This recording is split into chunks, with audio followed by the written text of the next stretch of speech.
parasocial.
I fucking love it when the music lines up just right. It's so good.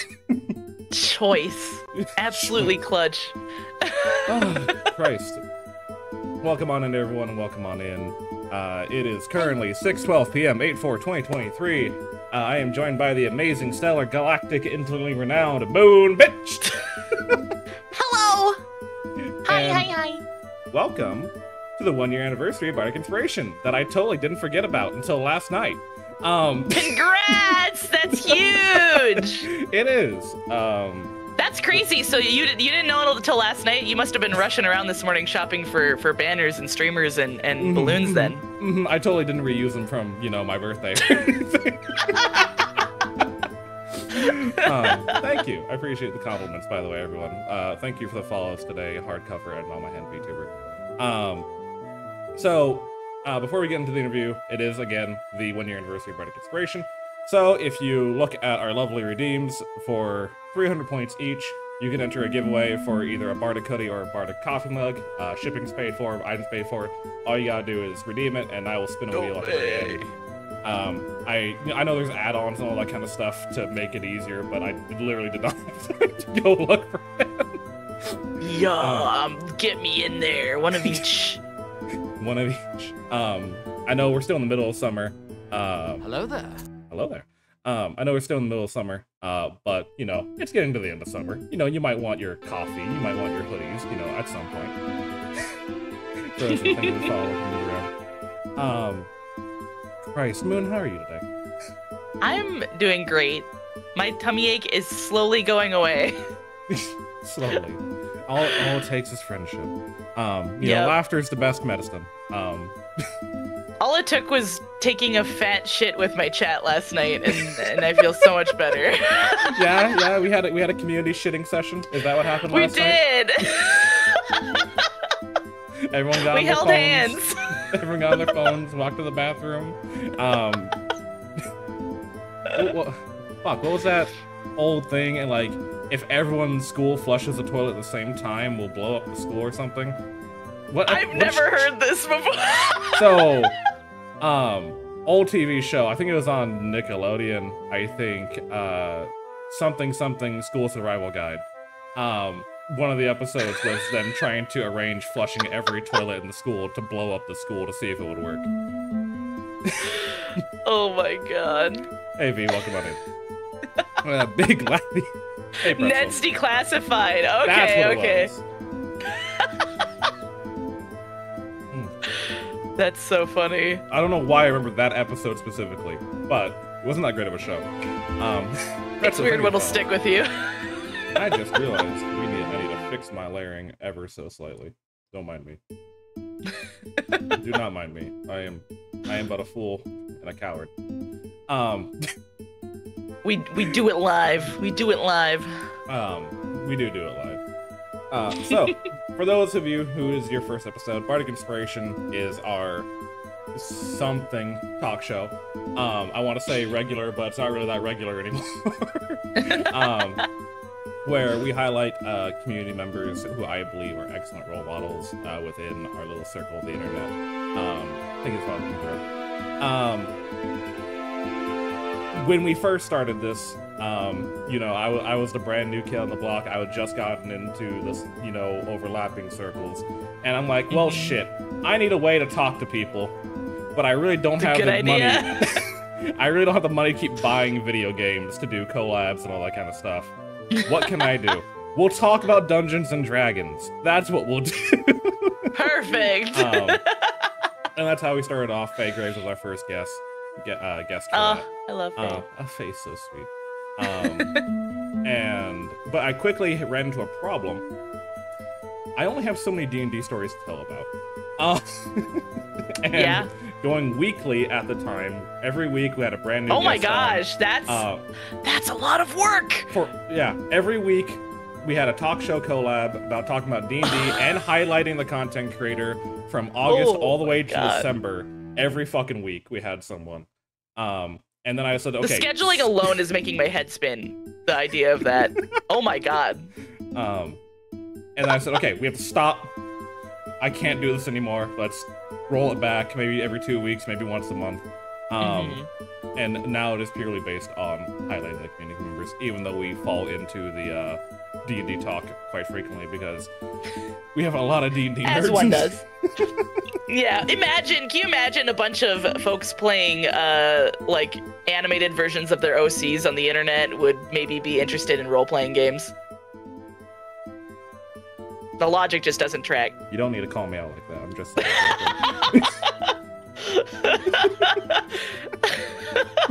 Just cast in large? What the hell was that? yeah, it's casting large on ourselves, you know? Oh, let me try. Oh! No, I don't want to be Rangoon. No, our menu today is Chat Rangoon. Well, that's too damn bad! If you get banned, we deep fry you. But... Oh, that's what you do with the banned chatters. Okay, exactly. Good to know. Fuck them.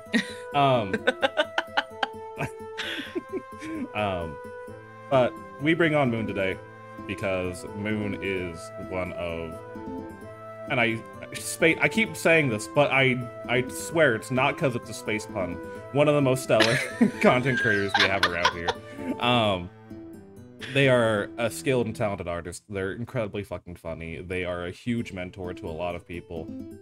They regularly provide for their community, provide for their friends. They have been nothing but absolutely nice to almost everyone I know, and probably more that I don't know. That's good to hear, because I feel like there's always this little voice in me that's, I think we all have that, of just like, everybody thinks you're a bitch. Everyone hates you. I mean, but you put it in your name already. Like, they walk in knowing who you are. Yeah, exactly. They're like, oh, that bitch. And then I'm like, they hate me. They're like, no, bitch, that's your name. And I'm like, oh, okay. the space witch of Twitch, that Moonbtch. You know? No, we had this joke a week ago. Yeah, the bartender would, you know, have all the dirt on everyone. No, Moon, I've literally heard nothing bad about you from anyone. Like, not a single sour word. I know I'm an asshole. I know my bartender. Shut up, Tinny. I know I'm an asshole. I know I'm a either love me or you hate me kind of person. But you Moon, you have amazed and wowed so many people, and that is why I wanted to bring you on today, so that we can crack open the storybook and see what the fuck happened. I would love to know, because I feel like I don't know either. What the fuck happened? Oh, Christ.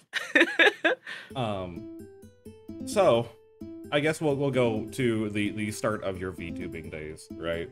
Kicking it off in December of 2021. Nothing really super stellar. I keep saying that. I need to stop fucking saying that. Can we get like a drinking game going every time you say stellar? Hold on. That might be too dangerous. Nightbot commands. Where's my death command from Elden Ring? I'm just gonna copy the code for that real quick. Jummy! Oh, hi, Jummy! Oh, fuck, I should have known. Hi, Jummy.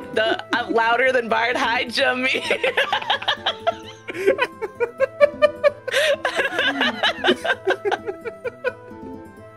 Hi, Jummy, and welcome on in, Raiders. Oh, Christ. We were actually just about to get into it. For those who don't know me, I'm Magic Robotic, most fancy music, I play a variety of games. I'm joined, I did not mean to try to shout myself out. What the fuck? I was saying my name. And we are on Bardic Inspiration. We're going to talk about the amazing Moonbtch. I always feel the need to emphasize that second half. I don't know why. Moonbtch. Like add some, you know, flair to it. Some pizzazz, a little dripping pizzazz onto the end. little bit of is Riz an appropriate term for that? I don't know. Riz came out of nowhere. I still don't understand what it means. Jummy, happy partner anniversary. I'm so fucking proud of you. It's so good. A little flair. Hey, honey, welcome on in. Hi, honey. Christ. Sorry, my mind just blanked trying to remember what Riz blue screened you.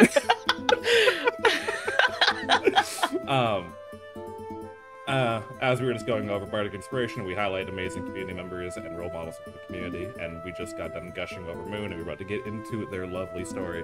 Jummy, thank you for sharing your community with me. If you need to eat, sleep, drink, I fully understand, but if you want to dote on your wife here, you are more than welcome to. And congrats, Jummy. It was I think Jummy was also celebrating an anniversary today. Yeah, their partner anniversary. I'm so fucking huge congrats. Hell yeah. Oh, small detail. In the redeems, 300 channel points. You can enter for a giveaway for Bard merch because it's the 1-year anniversary of Bardic Inspiration. I'm here to Jummy. We don't simp around here, okay? Twitch banned that word a long time ago. You should know this. We shrimp around here. Thank you very much. Shrimp heaven now!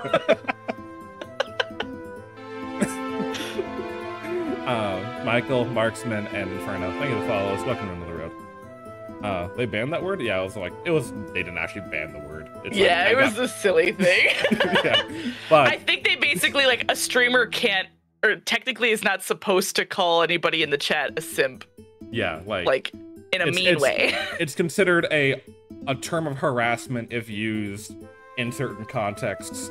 It's whatever. I don't care. I made a meme out of it. Get over it. Who gives a shit? Call me crustacean.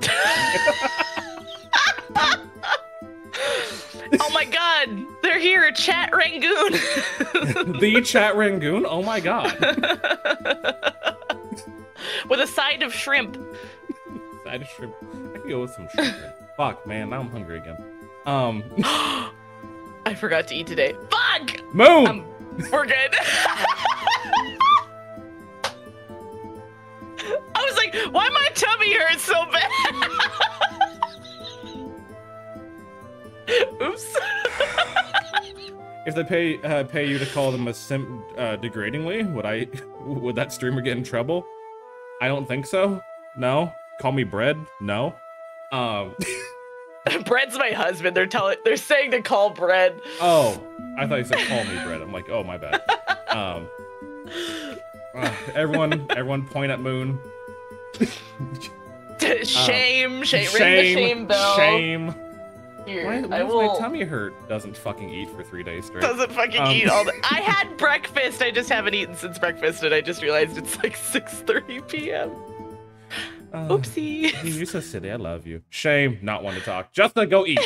I know you haven't eaten either. Justa, yeah. Let's. Can we pivot to shaming Justa instead?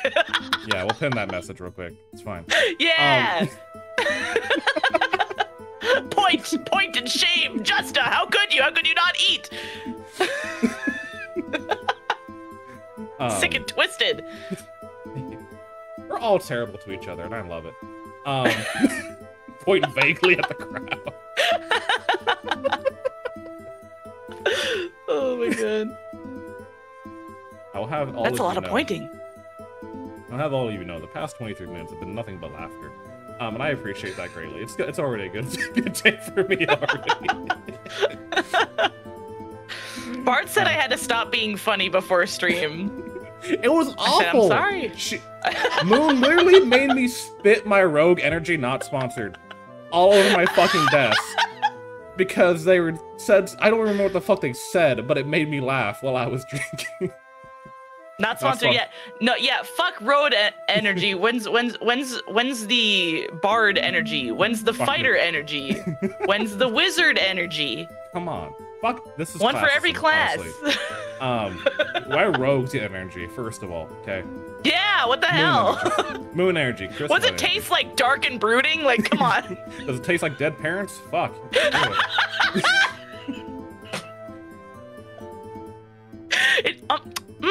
You know, this tastes like tragic backstory. This tastes like the air inside of a Hot Topic.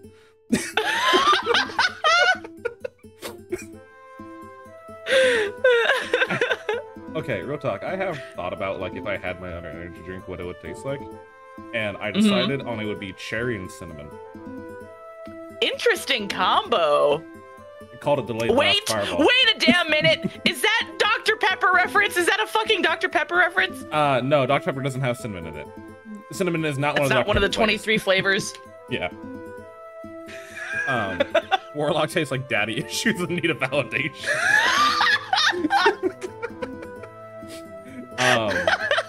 Wizards taste like hedge fund money.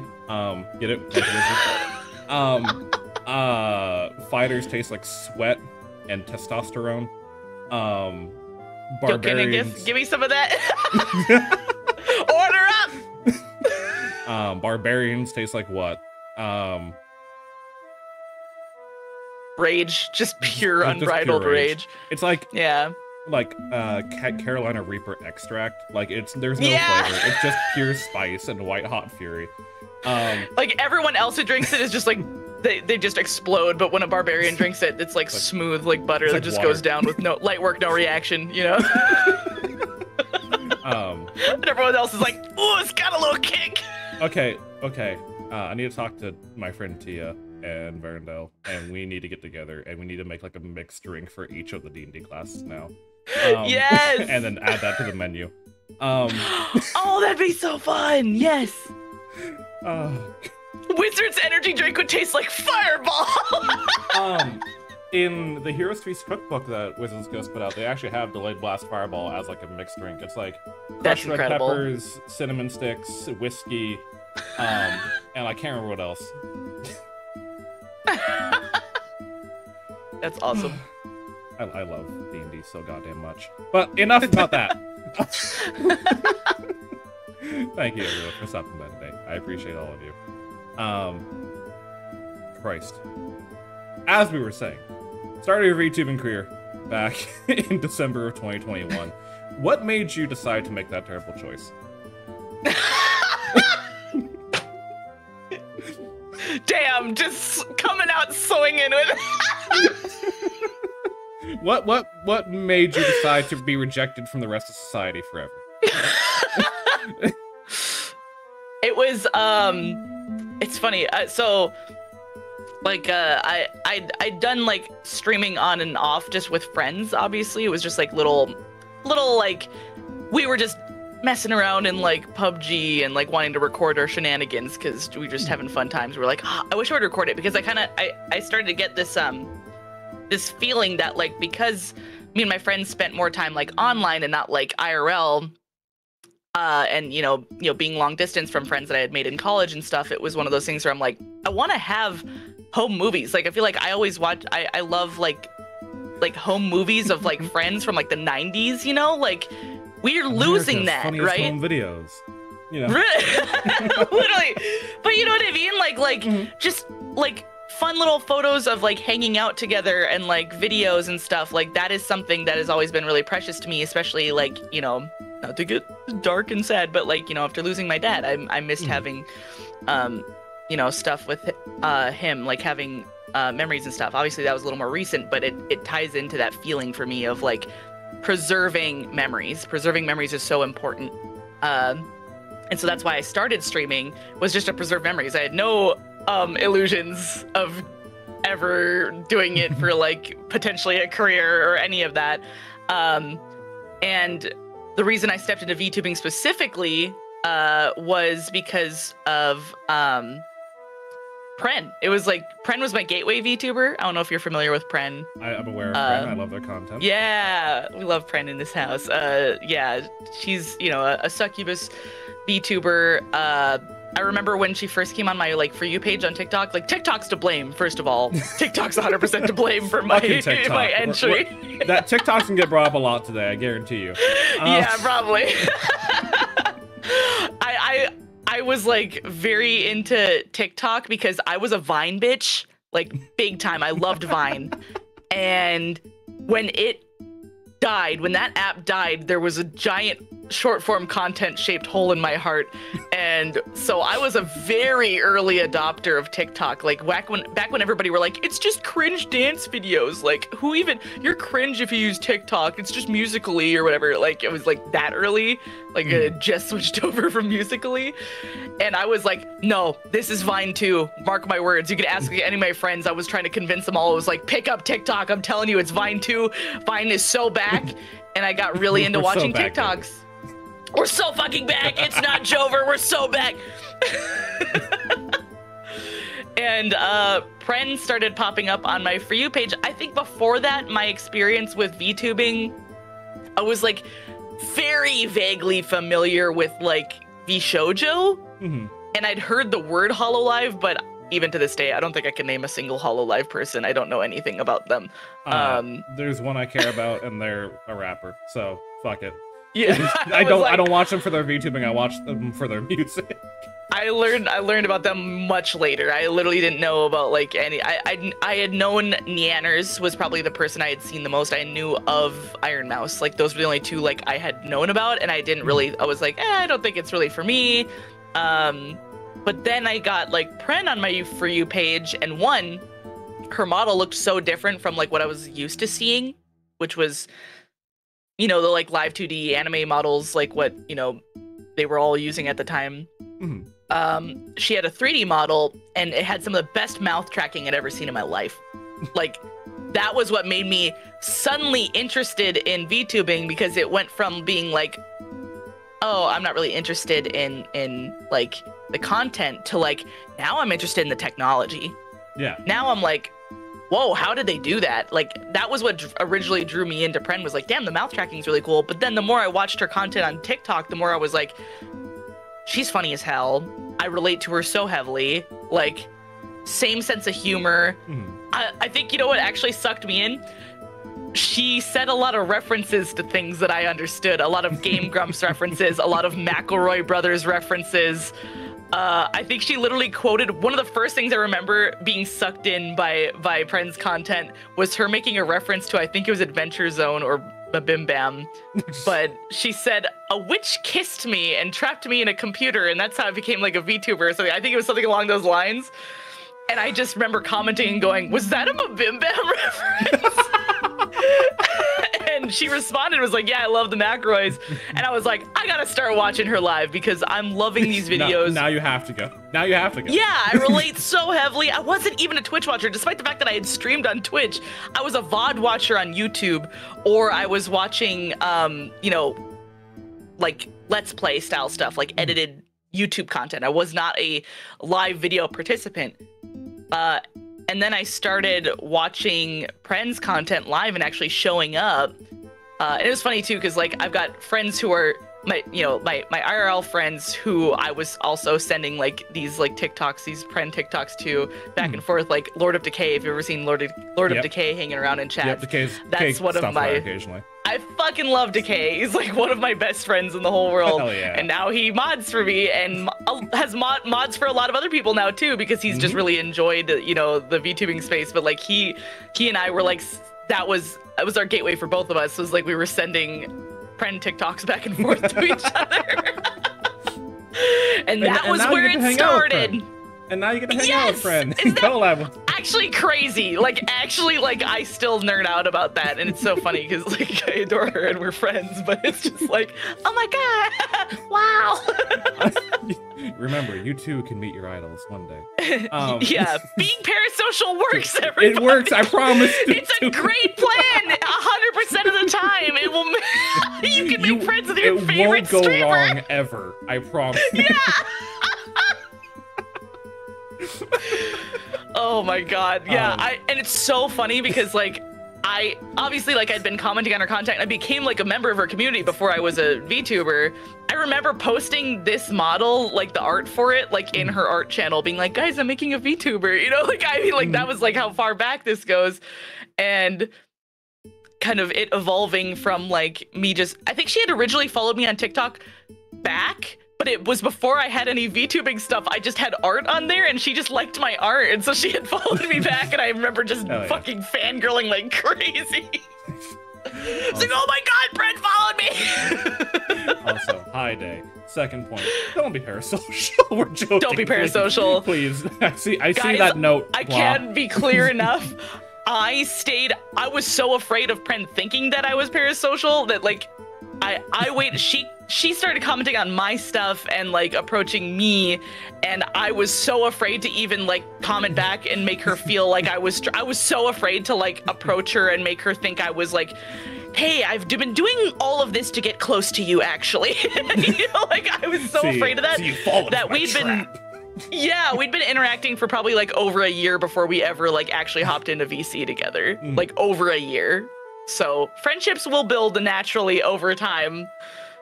You can't force it. Yeah. Hopefully you guys can figure out You're telling me that I'm not friends with literally everyone I've direct messaged and dragged them onto this fucking show. Is that why you brought me on? You're just trying to excuse for me to get closer to you. It's not like we have a bunch of mutual friends already or anything. Yeah. Fucking like so guys, we've been in a collab together once, so we're basically best friends now. I hope you don't mind. I'm gonna start name dropping you wherever I go, right? So you think I'm important. I hope you're okay with that. I'm gonna do it anyways. Just a crumb, please, of cloud, please. I'll touch on that topic later. Don't you worry. Put a pin in that for me. No, I love joking about that stuff because I say this as if like I want to make this clear. I was not very good at like, you know, social, like understanding social how do I say that, like expectations on Twitch because I wasn't a Twitch. Yeah, there's a lot of like unwritten rules and stuff, right? Like of what's appropriate, what isn't. Just because it's not in the rules doesn't mean it's like okay. And so I think the number one advice I have there, and advice I wish I could go back and give myself, which I did learn fairly quickly, I'll say that, was lurk for a while before. I mean, it's one thing to just come in and say like hi, but before you start really getting active in someone's chat, like chatting a lot, just lurk for a while and read the fucking vibe. Get to know them a little bit, you know. Yeah. Just a wee bit.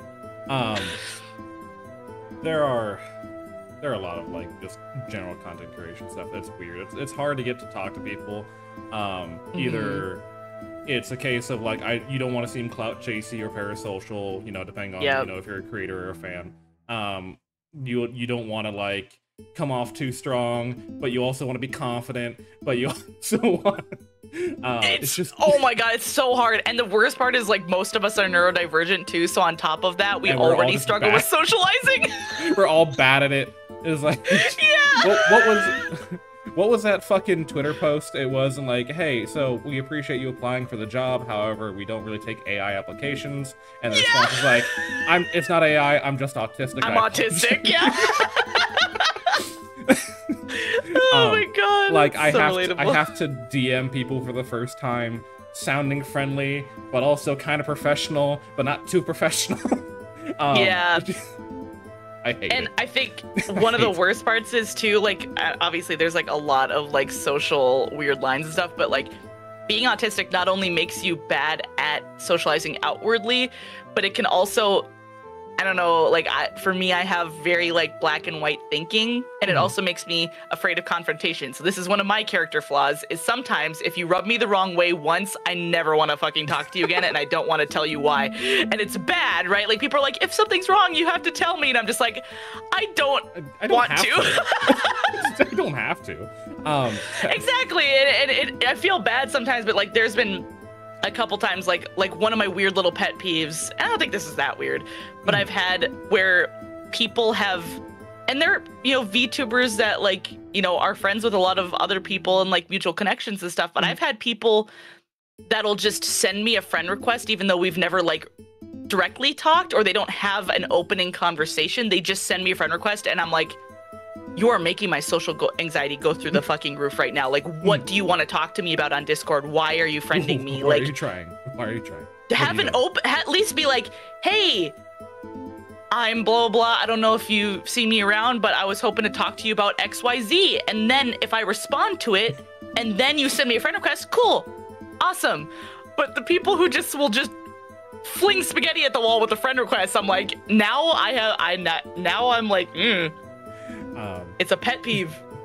I have to sound friendly or professional, or ask them if they have games on their phone. Yeah, hey, yo, you got games on your phone? My neurodivergent curse is reading a message and replying in my head, and then forgetting to actually type the reply. No, okay, so Nintendo, I think a lot of our friends in our corner of the internet have the really bad habit of waking up in the morning, looking at 14 Discord notifications or more, and hitting mark all as read. And then moving on. And then never checking back and going, oh, shit. I do. Until you go to send them something, and then you realize that they messaged you and you never replied.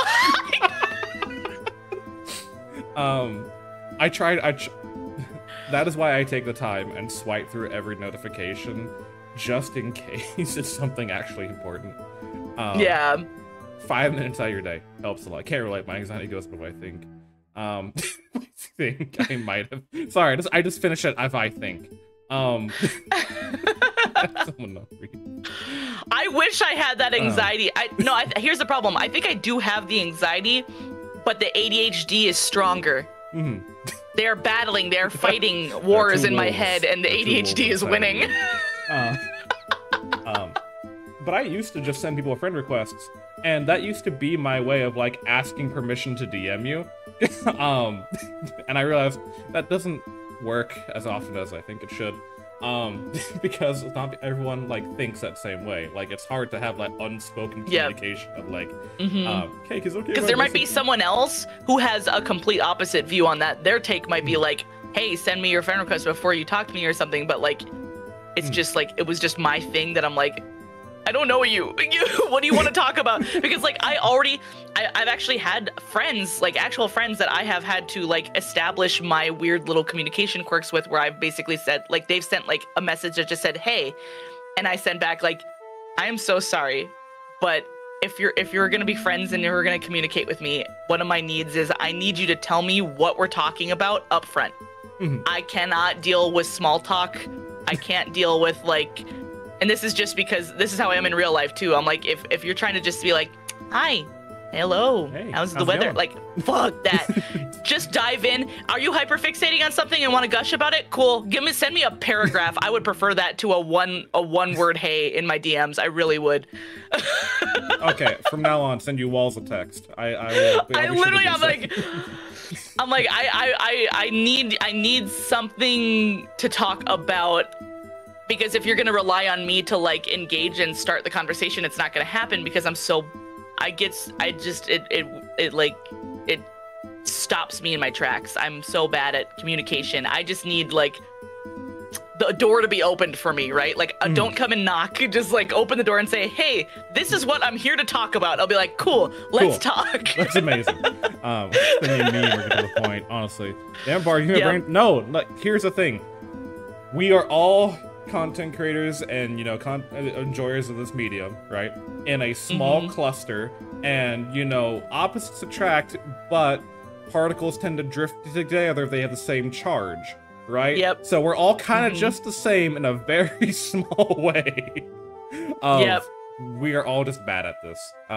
Nin touches on something. And everybody's needs are different too. You know, everybody's got different methods of communicating. That's why I had to tell someone, because they were like, oh, I send hey because I don't want to put a lot of pressure on them. And I'm like, instead on me, it has the opposite effect. You're putting like way too much pressure by me having to respond. It's too much mystery. Or it's like when people like saying like, hey, are you free? I'm like, it depends. What are we asking if I'm free for? Because I have different energy levels. If you're asking me like, are you free to pop on a stream? Probably not. But if you just have a question, then probably yeah. You know, like I hate the are you free question. That one, I can't deal with it. I'm like, free for what? Free for what? Hey, we need to talk. All right, listen. Oh!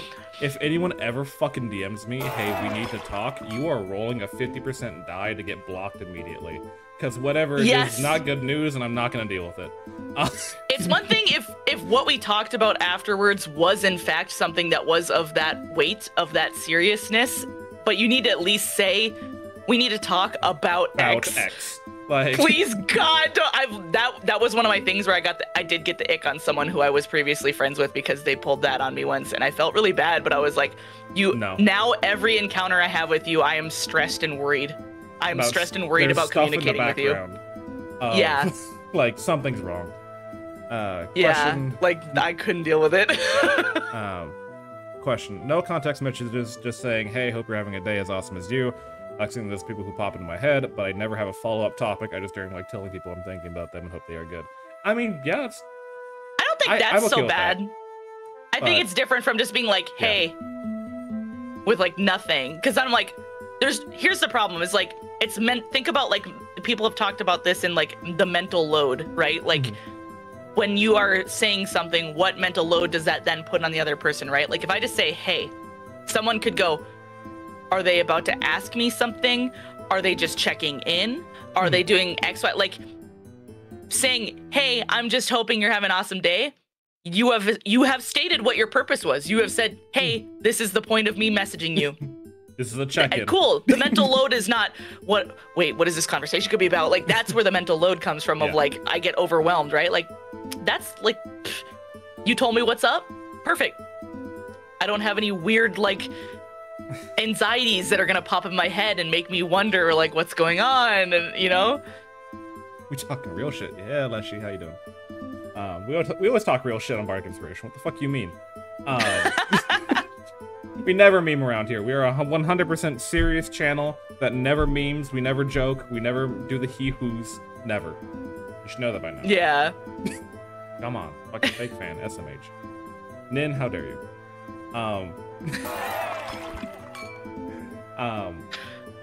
But and cheers to you, Prince. The guns are out. Let's fucking go. So It's a simple clothing toggle, right? Yeah. And it's for one reason, and it's part of my character design. He has a little sash around his belt, which, whatever, it doesn't apply to the model, it's harder to toggle that, whatever. If he gets into a fight, he pulls in the sash, it pulls off the overshirt, he's ready to throw fucking hands. Oh, it's like turning your hat backwards. I love exactly. Like, you take it off, you're ready to fucking fight. Let's fucking go! Because it's a baggy overshirt. You don't have a lot of, like, you know, flexibility. You can't get that right hook as hard as you need to get it. Yeah!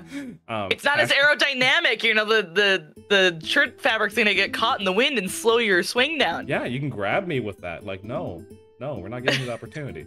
Hell, even my grapple. Small detail about my model people tend to miss. My piercings actually just levitate by my ears. They're not actually attached at all. Oh, that's a very cool detail. Again, Valor Bard. I get into fights a lot. Why is your hair long then? To look dramatic in the wind. That's really nice. You don't have to take the time to say, hold my earrings, because if they grab one, it'll just pop off. You don't have to worry about it. Yeah. I love it. I put too much thought into this design. That's what makes it a good design when you think about like the little lore reasons behind things. It really does make a difference. The long hair is for intimidation. Yeah. Depending on what side you're on. But it is amazing that you got to meet, you know, Bren, the person who, you know, inspired you to do this originally. I think a lot of people have that goal, right? To like be quote unquote equal alongside their idols, the ones who inspire them to do everything they want to do. We have a lot of people in this community who, again, we're all socially anxious, but you are entering a field of public entertainment. You're entering a field that is very much, especially on Twitch, that is very much community oriented. You have to, on occasion, swallow that social anxiety and just take that step. That was my biggest struggle. 100%. I was literally just talking about this last night, but like, the socialization part of it is what I think the biggest hurdle for me with streaming was, because I always like took to, you know, like learning new technology and like dealing with the tech side of stuff. That was easy. It was always the social side of stuff, like learning boundaries and learning like dealing with like social overwhelm, because I know all of you, if you're in if you're in a lot of Discord servers, you know how quickly it can just become like, I have a folder on my Discord of Discord servers labeled, I have to be in these. And the whole thing is just muted. Like, I don't check on them. I have one called Vtuber Shenanigans, and it's all of the like public servers, and I'm mostly just in there to get emotes and be able to like pop in and post things here and there.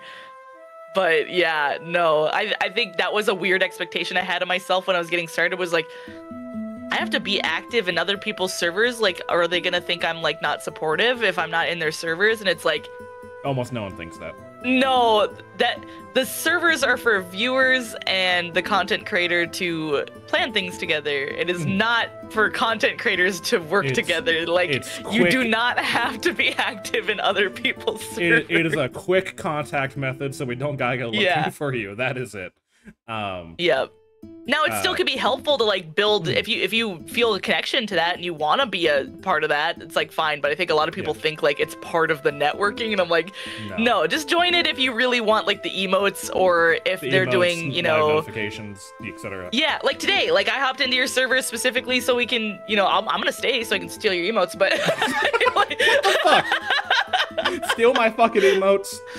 I love it. I love having an emote for every occasion. So I love being in like a million Discord servers. My personal favorite is a styling emote. Personal. Ooh, that's good. That's good. It's multifunctional. Also, it's kind of that part of, on the topic of emotes, I know we're like getting way the fuck off rails of everything, but it's okay. It's what we do here. That's how it goes. That's what we do here. I've actually had people like ask me like, bro, why the fuck do you emote so much in our chats? And like, it's so you know the phrasing of which I am speaking in. It's like- tone indicators. It's Tone- yeah, emotes that's are it. tone indicators. I They use a can sleepy peel one. emotes from my cold dead heads. I said this. I remember like before I was getting into Twitch culture. Remember like all the Gen Z people were like, "Oh my God, millennials who use emotes are so cringe." Like not talking in regards to Twitch, but like just like in general. comments and stuff. They're like, imagine using emotes, like that's such a millennial thing, and reaction gifs and stuff like that. Like this is such a like millennial thing. We only use emotes like ironically. Like if you laugh, if you use a laughing emoji, Gen Z thinks you're fucking like cringe as hell. And I was like, I love Twitch because there's an embedded culture of using emotes, and so it helps with tone indicators, which helps my little neurodivergent brain understand the tone in which what you just said was. I love it. Exactly. And again, all my emotes are to help me explain what I'm currently feeling right now. Yeah, Namely this one. I love it. Namely that one. Huh? What? Oh? Christ. You really said. I just can't fucking do that to me. You can't do that. You didn't say no soundboards, and that was your first mistake. I didn't say no soundboards. You were correct. Soundboards are permitted. Quite frankly, my chat hates me. Like my regulars kind of hate me because okay. We'll talk about lurkers. I have a huge lurker culture on my chat because as dearest friend Lilith Plus described me, I comfortably take the piss out of everything. It's a bunch of sarcasm that I can do by myself. But, again, I have a lot of lurkers. So if I need to say something important, like we're about to go raid, or if I'm doing a giveaway or something like that, I just, and now they're paying attention. Jingle the keys, jingle the keys. They hate it, but it gets their attention. What? Why? Why? That made me exactly. It got your attention. Paying attention. I hope you find comfort in stopping by my chat more often. Knowing that you could have a knock on your door at any moment. But lurker culture is a big thing on Twitch. Along with emo culture. Like a lot of things are important. Here's. I want your take on something, because we were talking about numbers a little bit before we started today, right? I'm not super experienced on content creation. I've only been doing this for almost 2 years now. 2-year anniversary is next month. Hell yeah. Let's go! But I've noticed about every 4 months-ish, there's a dip in viewership. Everyone experiences it, other than like those in the higher end, because those are the well-known ones that everyone goes to all the time. Stixie thinking to follow. Welcome to the end of the road. Little me is in the fucking way. I don't know why he's so big. I don't remember making Working him in your that big. face, my God. Bro got moves. Let's make you a little bit smaller. Kilda, how dare you? But on Twitter or X, cast. Thank you. I will never. On my deathbed, I wouldn't even say X. Absolutely not. On Twix, Wait, left Twix or right Twix? This is a big difference, okay? I feel like the muskrat would eat a left one. Zitter, pronounced shitter. Oh, gotcha. But on Twitter, about every 4 months, we get posts about like how Twitch is killing lurker culture and all that kind of stuff because everyone's seeing their viewership go down. So clearly, it's Twitch's fault. Yeah. But then it goes back to normal the next month, and everyone shuts up, and we go back to normal. Wait, you don't just bite both at once?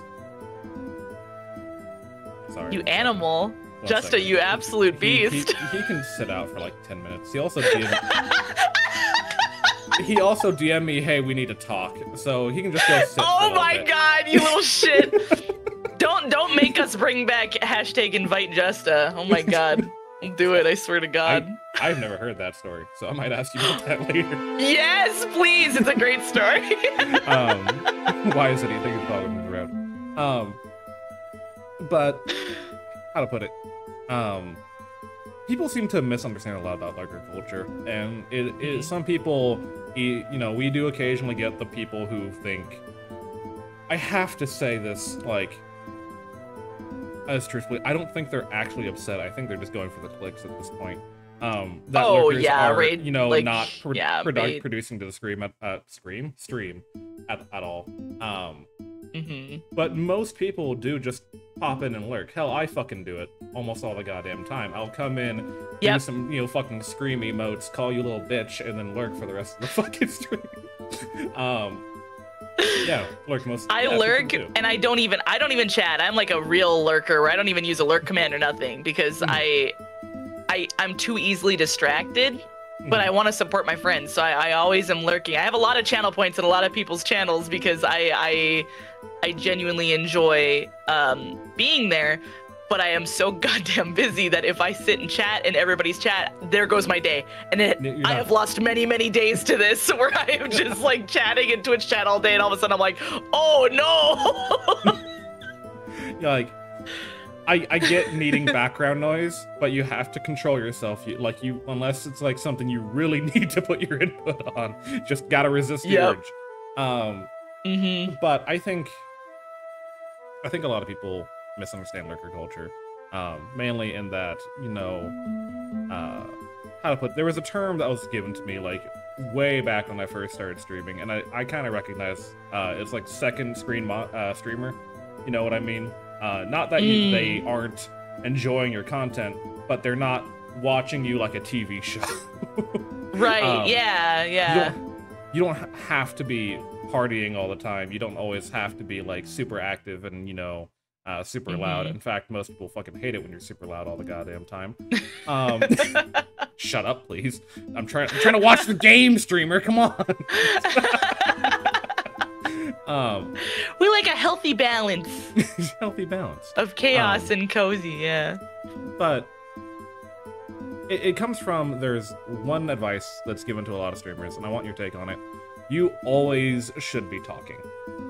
And the longer I do this, the less I agree with that. I think it's more applicable when you're getting started. And then as you move on, the less important it becomes. And I think it depends on the task that you're doing, obviously. Because you can watch pretty much any huge streamer and they have moments of silence. However, if you are a small streamer, you need to consider the fact that like your first impression is very important because you are still building that reputation, right? And so if the first time someone pops in your stream and they just see nothing for like 5 minutes, they might just be bouncing. You almost have to kind of build up a like reputation for being an entertainer before you can start to ease off the brakes a little bit. Again, this is all assuming you are talking growth-focused content and you are trying to grow, and this is not just streaming as a hobby, but like you're like, I really want to put my all into this. Like, I think when you're smaller and you're still trying to get people's attention, you need to do stuff to get people's attention. Now, talking all the time, you might be able to offset that if there are other things that you are drawing them in. If you are being quiet, but you've got a really, you're working on art and you can rely on the fact that hopefully people will be drawn to your art. You're making music and they're listening to your music that you're making. You're a absolute baller gamer and you're just making like crazy headshots or something. You're in the middle of a really intense moment. You know? Exactly. If you're in a big boss battle and you're not talking, but the action is still speaking for itself, like that's one thing, right? Like, but if the content itself isn't sellable on its own, you need to be the selling point. You need to be talking about something. And then as you grow a reputation, you can be a little more lax on that.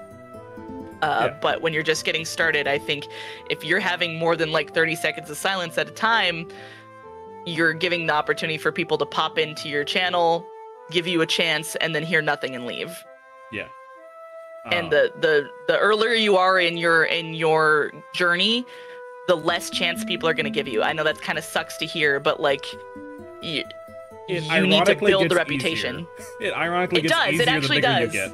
It does, yeah. Which is why when you watch a lot of like analytics charts, is essentially like I think I've talked about this before, but there's a marketing principle, like called like it's something of 7.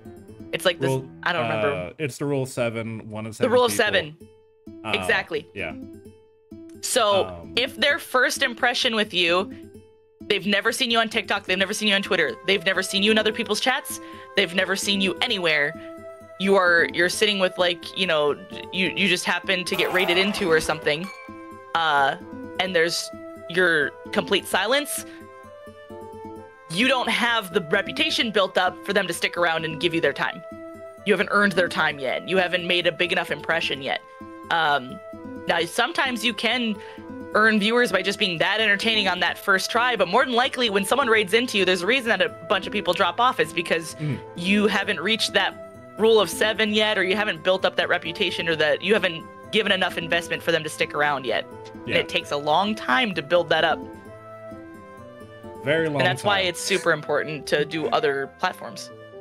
And that's why a lot of when people are getting into Twitch streaming, right? Okay. 2 things I want to clarify. Everything we talk about in Bardic Inspiration most of the time applies to Twitch streamers and those who want to actively grow their channel. For either they just like growing their channel, or B, they wanted eventually this as a career, right? Yeah. Hobby streamers, you can ignore literally everything. Just have fun, do whatever the fuck you want. There are no rules, just right.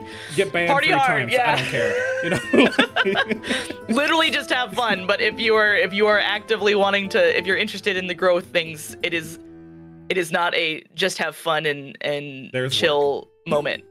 There's a lot of work. I had to do.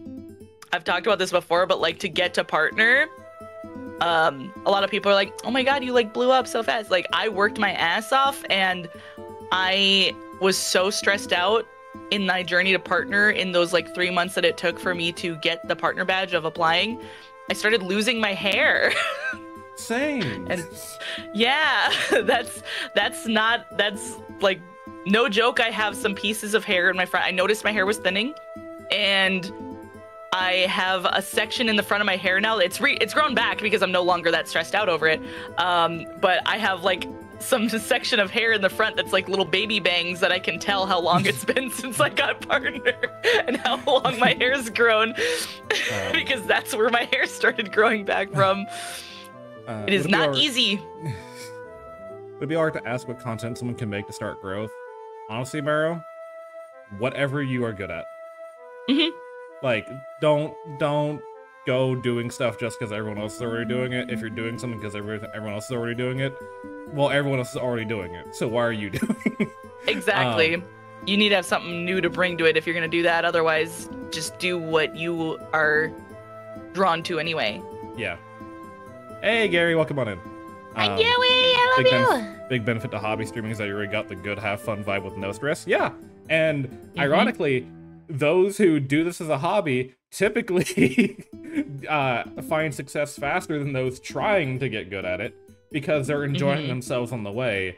And when your passion and your heart is into it, you're not clouded by like, oh, is this good enough, or is that you're just doing it. You naturally will improve.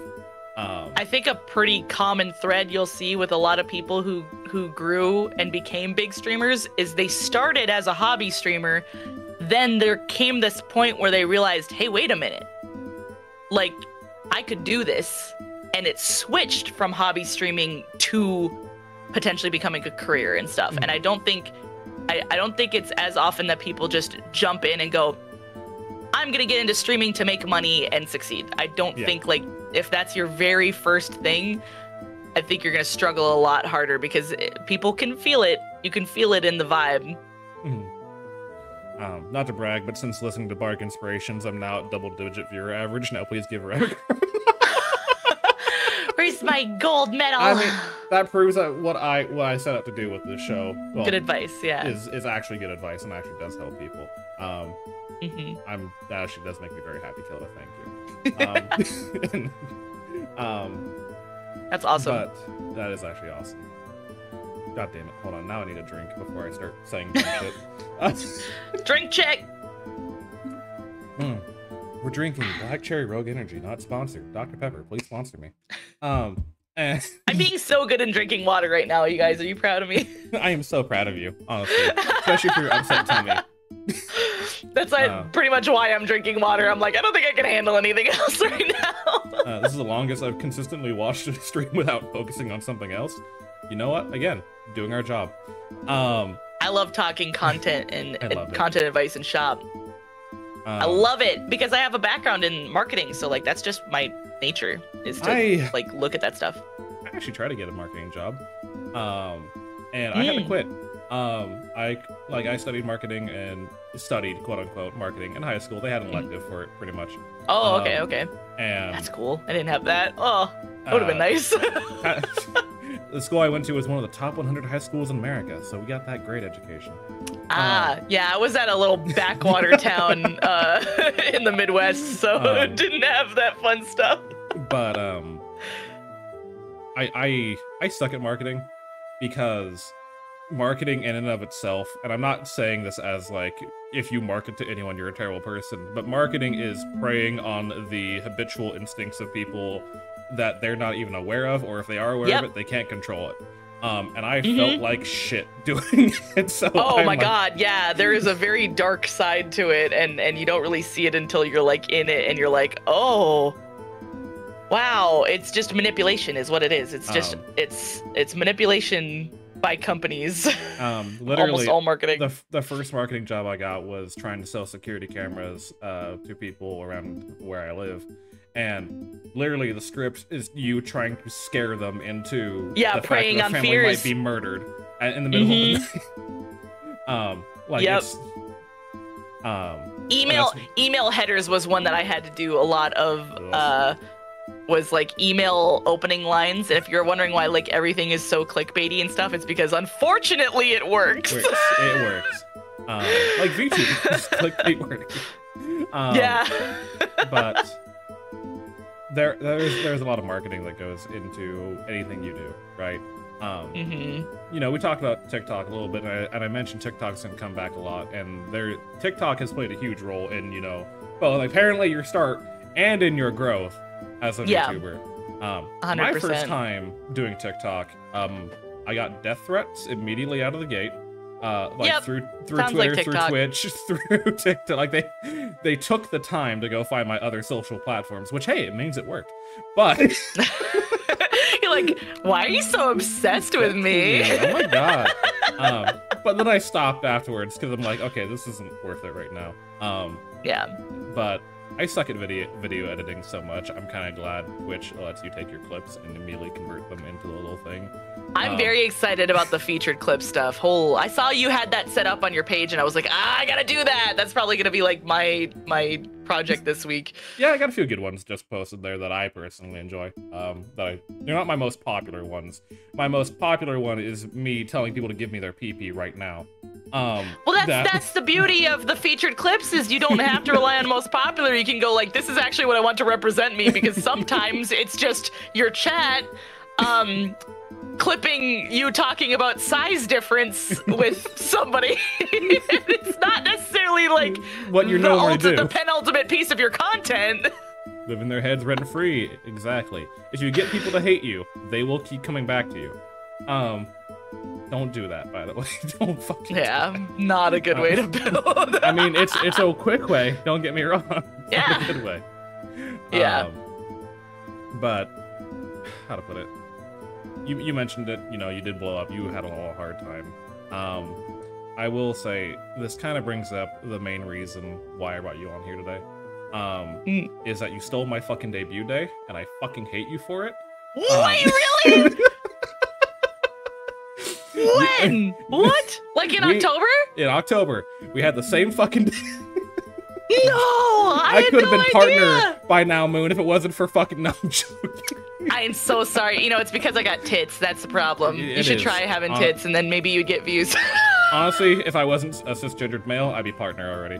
No, I'm joking. It's all these damned women. All these fucking women out here fucking being sexier than me. What the fuck? Male VTuber. I know, right, Gary? Yeah. Fuck. Gary feels me. Gary feels me. Ignore that partner check mark. He feels me. There are no partnered male VTubers. Crazy. None. They don't exist. They don't exist. But it's because my tits aren't big enough. Kilda, one of your most popular emotes is a stripper. I don't want to hear shit from you. Don't exist. Thank you, Gary. You men. Okay, real quick. Marketing. Real cock. Real cock. Yeah, real cock. Penis typo. Real talk. Real talk. We were talking about marketing. Side note, almost everything about you plays into how you get marketed to other people. You know, your aesthetics, your brand stability, even the demographics you fall in affect your marketing potential to other demographics. Yep. So I'm not gonna linger on this too long because it leads to people getting, you know, salty and upset about it. But I have talked to a lot of like up and coming like other male VTubers, which I'm not gonna go into the whole spiel of like, oh, we're so oppressed. We're not fucking oppressed. We're not fucking oppressed. But I will say, if your main concern is that you're not growing because you're a male VTuber, don't worry about it. They weren't gonna watch you anyways. Yep. The people that clicking, sums it up. Either your content isn't good enough, or the people who were gonna click on you aren't looking for you. They're looking. That's really funny you say that too, because like, I think, you know, like a lot of the mindset is like, oh, female streamers get all the simps, right? Like that's why they have. My audience, I think, is 86 or 87% female, and that's of course according to, you know, gendered breakdowns where they don't have non-binary as an option. So I'm assuming I have probably a good portion of non-binary viewers as well. But yeah, I have very low male viewership. So that argument simply doesn't hold water. It doesn't hold water. Like on a massive fucking scale, when you're talking millions of people, sure, it's gonna skew one way. But yeah, on our level, no, it doesn't fucking matter. Yeah, just you attract the people who your content is hopefully marketed to. So, you know, for me, I think I post a lot of relatable stuff to folks who are similar to me, other non-binary folk, other AFAB folk, you know, so it just works. There's one male viewer on Moon stream, it's me. If there's no male viewers streams, I'm dead. Oh my god, Gary, #1 moon simp. #1 moon simp. Can we get that trending on Twitter, by the way, before the stream's over? Can we get moon simp trending on Twitter? Oh my god. Yeah, there he is! My only male viewer! Look at him! Look at him! Class, just thank you for following me. As the token male Moonbtch viewer, I'm here for the memes. Oh my god. Fucking no. But if your only like excuse for why you're not growing is the fact that your demographic just isn't, you know, marketable in quotation marks, then just pick a fucking different demographic to market to. Yeah. I cater to D&D nerds and creatives. Yep. That's who I cater to. That is you've target audience acquired. And that's it. That's all. I don't care what else tags you want to slap on that. D&D nerd. You like music and art. That's it. Yep. Apparently, I have a huge 40K following too, but no, there's so much crossover between D&D. You know what I think is funny? I've noticed this when I got into the VTuber space is like 40K used to be kind of okay. So I feel like there's like the history of nerddoms, right? Like D&D used to be the hush hush. I may be nerd, but I'm not that nerdy. And now it's like fine, right? Like everybody talks about it. I think it was kind of similar with like admitting you were into anime, right? Like everybody was like, don't tell them I'm into anime, and they're gonna think I'm a weeb. And now everybody's like, everybody watches anime. I think like 40K is kind of like today's like where people were like, I may be a nerd, but you know, like don't say I'm a 40K nerd. And now it's becoming more and more like, right, people are finding out, wait, you do too. Like everybody's like, oh my god, we've all played 40K at some point. It's one of those weird things. No one wants to talk about it, right? So everyone assumes that they're alone on it. But then fucking everybody's played 40k or something 40k they've read the adjacent books, at some point. they've done Emperor text speech, they've played the RPGs, you know, whatever. For the Emperor. It's. I don't want to turn this into a 40k talk stream. 40k is amazing. Just don't take the morals it produces as actual morals. Oh yeah, no, yeah. Pretend to be the big hulking space marine. Yeah, but the anti-fascist 40k fans are the real ones. I fucking love them. if you look at Warhammer 40k, you understood the assignment. If you look at Warhammer 40k and you say that's how I should live my life, I'm so sorry. Hey, there's my husband. Hi, Brad. Hey, Breadman. Thank you for following. Welcome into the road. Speaking of 40k, that motherfucker's the only reason I know everything about it. He heard the call. You summoned. Christ. But this, as we were mentioning, we shared a debut day. Not your fault. I meme on it. Mine got delayed, and it just happened to land on the same fucking day, along with like 3 other people. October, man, isn't it wild? Like everybody fucking debuts in October. So weird. I think it's right before like the holiday season, so everyone's gonna be home more often.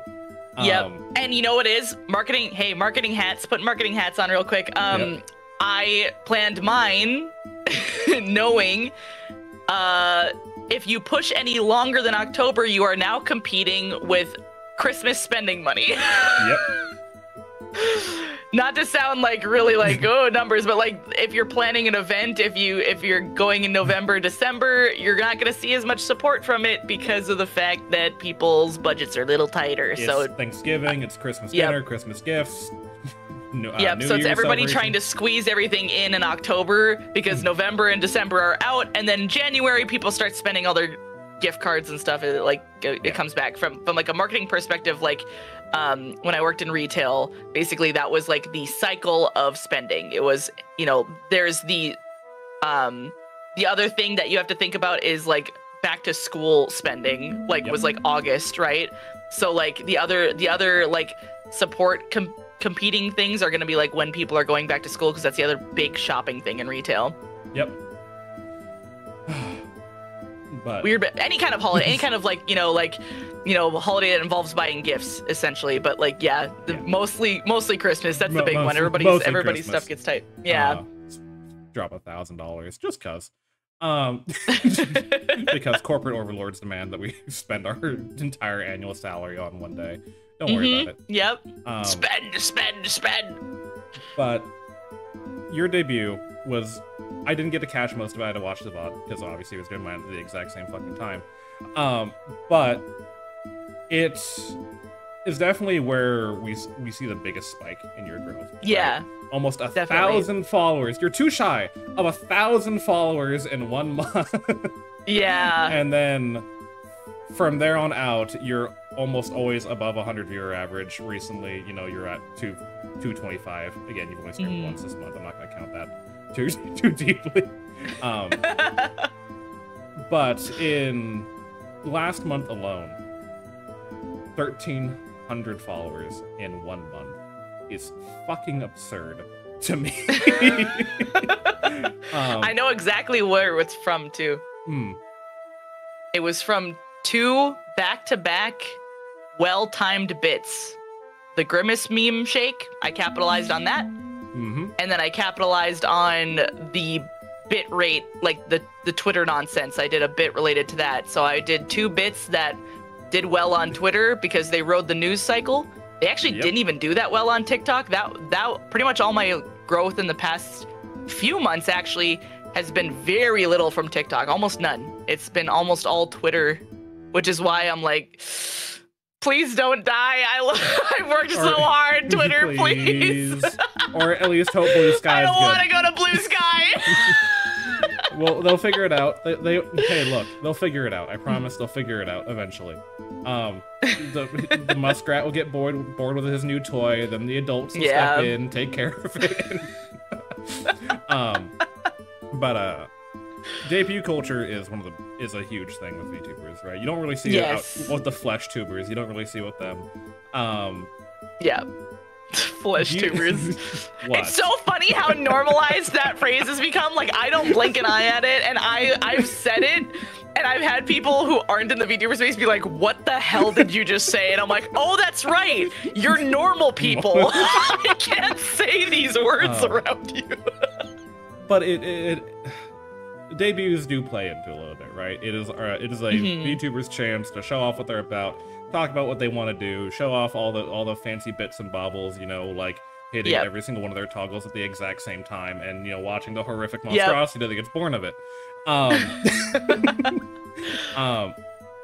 But how much do you think your debut actually played into your overall growth, like leading up to your eventual achievement of being partner? I think it played in a lot only because it was a very long build-up, and I never did have an initial debut. I think a lot of people think you can't VTube until you debut. Your first model, you're not gonna debut unless you already have a lot of connections in the space. That's different. Like, some people will build up a lot of connections and you can have a pretty successful, but if you're kind of starting from scratch like I did not have any friends in the VTubing space. I didn't know any streamers. I couldn't count on any raids coming in. So I was like, I'm not going to debut because nobody would show up. And so I didn't. Like, no, it would be nothing special. Yeah, I could show it to my 3 friends who were watching me, and 2 of them were playing Destiny and being nice and pulling it up for me. No, that was really how I got to affiliate. I'm not joking. I was like streaming and I was like, hey guys, if you could just like pull me up while you're playing Destiny so that I can reach affiliate, that'd be really cool. Be pog of you. That'd be pretty cool. And they did. Very kind of them. And then after that, it was, you know, up to me. But yeah, I think debut can be important for getting a lot of like attention. I think here's the thing. We talk about debuts. I think any event stuff, I don't think it has to be a debut. I really think just like giving people a reason to come to your stream that isn't just your day-to-day content. Your day-to-day. Something like debut has a lot of like connotations and stuff to it, but like really doing something that isn't just like an ordinary stream and then advertising it well and building up to it for a long time. Because I think the reason that debuts get as big as they do is long-term advertising. When you're sitting for months talking about your debut date, of course a lot of people are going to show up.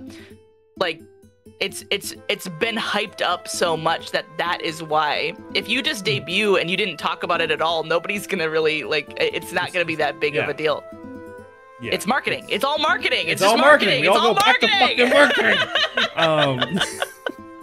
It's about building hype and leading up to it. Yeah. It's, you know, apply pressure release, fucking just keep doing it over and over and over again. You know, as you mentioned, it doesn't have to be debuts. It can be, you know, game shows. It can be charity events. It can be, you know, just giant spontaneous streamer collabs. You know, the one that had like 20 fucking people on it at once.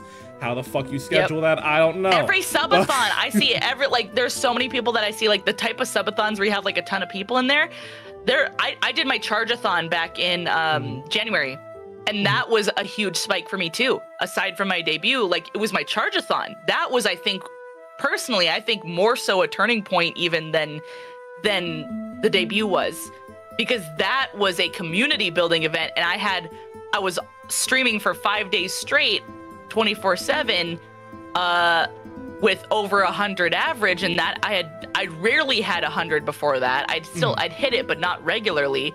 To hold like 5 days at that level was like, you know, that was where it was like, okay, so like this is a big event. It was event. It wasn't a debut, but I still managed to have a big spike in my stuff, and it's because it's just marketing. Again, you gotta hype your shit up. If you're just doing the same thing day to day and never doing events, it's really hard to get those spikes.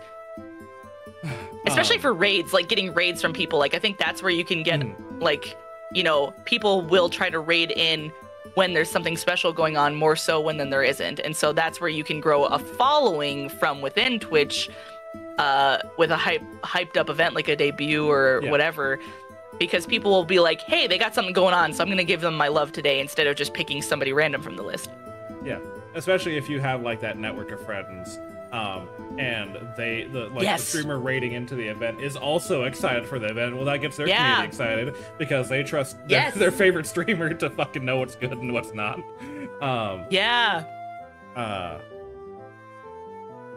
Like, oh my gosh, speaking of that, like, I think my first big event stream was my birthday stream in March, like, you know, way back. Yeah. And that was when I first had one of those streams where you kind of hang out with a bunch of people on the channel, and I barely knew anybody. Justa was there. That's where hashtag invite Justa came from. That's a throwback. Like a lot of folks that have become longtime friends. It started with that. It was because I had made friends with like Steez and Julie, and then through that it kind of like spread out, right? And I had started to make all these connections with folks, and I put my big girl pants on and got the balls to invite a bunch of people to my birthday that I didn't know that well, but I was like, hey, I know you're friends with my friends, and so maybe I'll see if they'd be interested in hanging out. And we played a bunch of like golf with friends and stuff, and that was like what had happened was I think it was Steez or Julie or somebody had asked Honey to raid me, or somebody. I didn't know Honey at the time. All I knew is that Honey was friend of friends, Honey Goblin, who I'm now I adore her. I love her so much. She's in the goofballs with me, one of my best friends. I love her so very much. But I did not know her at the time. And she raided into my little channel with like 600 people, and I was just flabbergasted.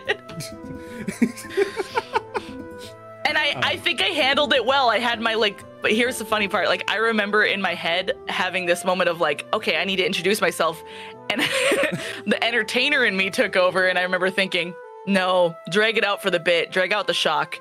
Like, I had recovered from the shock, but I allowed my friends to like play into the shock and like build it up for content. I do remember that. I remember being like, oh my God, pretend like you're totally stun locked, and just like, huh? Well, I was stun locked. Don't get it twisted. I was, but I recovered, you know. And that was a huge spike because that was like a bunch of communities kind of like connecting and stuff, and like that's like raids. You know, we can talk all day about, you know, about the connections that you can make outside of Twitch, but the raiding feature is what makes Twitch so awesome. It's like being able to share communities. Yeah. It's huge. Me and Justa were actually joking about during his Bardic Inspiration last week.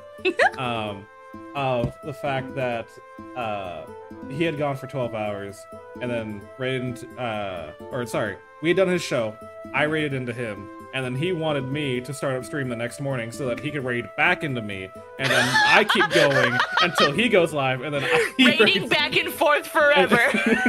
Just two streamers who raid back and forth 12-hour shifts and never leave each other. That's so funny. But I think you're here forever, Chen. I think your first like big raid, you know, like I'm not gonna put Honey on the spot, but like of that caliber, because Honey knows what they do. Yeah. Honey knows what they do. It does cause like a blue screen the first time. Oh, absolutely. You're like, I've never seen that big of a number in my life. Especially when you like contextualize that shit, and I still do this. I remind myself of this all the time. Is like, you ever like think about how many people, you know, like it's like, oh, there's 10 people in your stream. You're like, there's a room full of people watching you right now. Yeah. And like when Honey comes in, I'm just like 700. It's like a stadium. There's like a small stadium of people that are here. I don't get shell shocked that much. Those who, you know, don't know me that well, the Bard thing isn't a fucking, you know, just a joke and a meme. I am a live performer. I know the Bard and violoncello bass, you know, all that kind of stuff. I've been on our stage in front of hundreds, near 1,000 fucking people. Doesn't affect me, but it's still like when it spontaneously happens. Like, yeah, you have this moment where it like hits you, but you recover, but it's like, oh my God. I think I can relate to that. Like theater kid, obviously can't relate to thousands, but you know, being a theater kid, public speaking and stuff like that was, I think there's a huge theater kid to VTuber pipeline, by the way, but don't worry about it. Look, if you're an art, orchestra, band, or theater, you're probably a VTuber now as well. Yeah, the pipeline is real. I hate it. I hate it. SMA. But yeah, you need that. You need that experience of speaking in front of people, because that's what you're doing when you're streaming, essentially. Always. It will always. Keep your composure. Composure? We don't have that around here. We only have composers. Composers.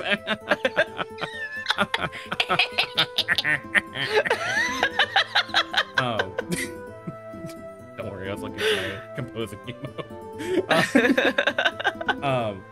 Composters? No! Cheers. Save that for my chat. That's what the plap command is for. No, my chat is not that well tamed. The rule I have in my channel, you can say whatever the fuck you want. The moment it offends someone, you're out the door. Yep, good rule. Composters? Yes. I must know. Plap command when? What's the name of the band? Flowbots, I think they are the ones who did Handlebars. I can ride my bike with no handlebars. A phrase from one of their songs is if you like someone, don't blatantly bite from them. So no, I'm not gonna steal Moon's fucking plat command. Oh no, that's not my thing. That's like a meme right now. Like so many people have plat. Chubbs has it, Pren has it, Buncha has it. I can name I can at least name 3 other people the plat command off the top of my head. Now I have to steal it. Now I have to steal it to be on top. Yeah, that's a meme. That's like going around. That is not. Yeah, that is not. It comes from like an audio where someone was reading. I think they were panels from a hentai comic. And so there's like this audio of this girl just going, plap, plap, plap, plap, get pregnant, get pregnant, get pregnant, get pregnant. For T-Bat, thank you for following me. Welcome in. But back to a refined gentleman, magical bond. Yes. Yes, quite. But do you remember how we met, Moon? We talked once before today. On whose stream was it? It was on a Magic Marionette's birthday stream. We were playing golf with friends. Mari's birthday. Yes. Yeah, I was like, I know it was in a birthday or anniversary stream, and I couldn't remember whose. When I met you at that time, I had no idea who the fuck you were, and I'm like, oh, well, they seem nice. I'm sure I'll see them around again. And then a year later, here we are. It always comes back to golf with friends. It does. Golf with friends has forged friendships, the likes of which none have ever been seen. It can destroy them too. But my God, there's something about playing golf with friends on a event stream that will just bond you for life. VTubers not playing golf with friends, impossible challenge. But I don't know. I think having those like small community games that it's kind of expected that everyone fucking has is a great way of crab game and crab game. Now prop hunt is becoming a thing. Goose Goose Duck. Oh my God, yes. Just played that for like the first time. That was so fun. It's so good. It's better than Among Us.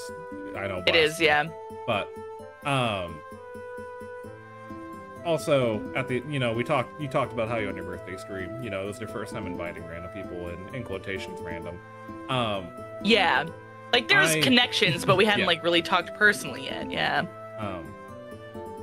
My bar theme isn't just kind of a joke at the end of the day. I'm sure you will notice, Moon, and especially because I've greatly enjoyed talking to you, you also get now this role. We do have the party member role in the Discord, and that is just a bunch of people who can barge into my stream at any fucking given moment if they wish. Let's go. And I think it adds to the community aspect of it. Like, it's just, it's not planned. I don't know who the fuck's gonna show up every single day, but people will just walk in, and I'm like, oh, well, I guess they're here now. This is happening. This is happening. But I don't. It takes a lot of. It's just a casual hangout with friends because again, it's a bar. It's part of marketing. We love marketing. Yes. Marketing. Hold on. I'm gonna just put the title #marketing. #marketing. Done. That's in the title now. Bar was electrical. Write that down. But I don't know. I think having the ability to just phrases are trying to be learned here. Twitch is a special platform because of the fact that it has a raid feature. We talked about that. Yes. And huge. That is why I say if you really don't like the social aspect of content creation, go to YouTube. You stand alone on YouTube. Like, you do everything alone, but that means whatever happens is based on your own merit, not because of social interactions or, you know, like, oh, this person said this, blah, blah, blah, blah, blah. Yep. But I think the raid culture, the community culture, I love the fact that, getting a little sentimental here, VTubing has actually changed my entire social life. Oh my god, same. No, same. Huge. Yes. It's hard for me to go out to a bar or go to the library and just fucking approach people, because if it goes wrong, what do I do? Yeah. If they don't want to talk to me, you know, they feel obligated to talk to me because there's no like obvious out. But it used to be like all your friends are online. How sad. No, it's all my friends are online. I'm happy I get to see them every fucking day. Yippee! All my friends are online.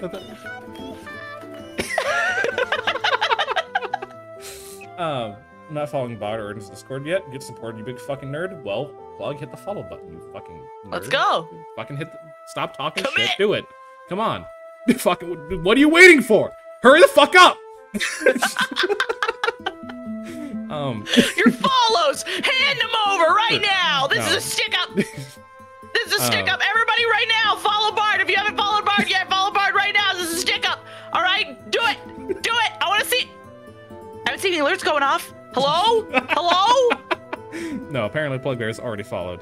Just I don't know why they said that. They've been following since December 23rd, 2022. But hey, let's go! Ellie, thank you for following on the road. I'm unfollowing Bard and filing a noise complaint. Okay, I own the building. Who cares?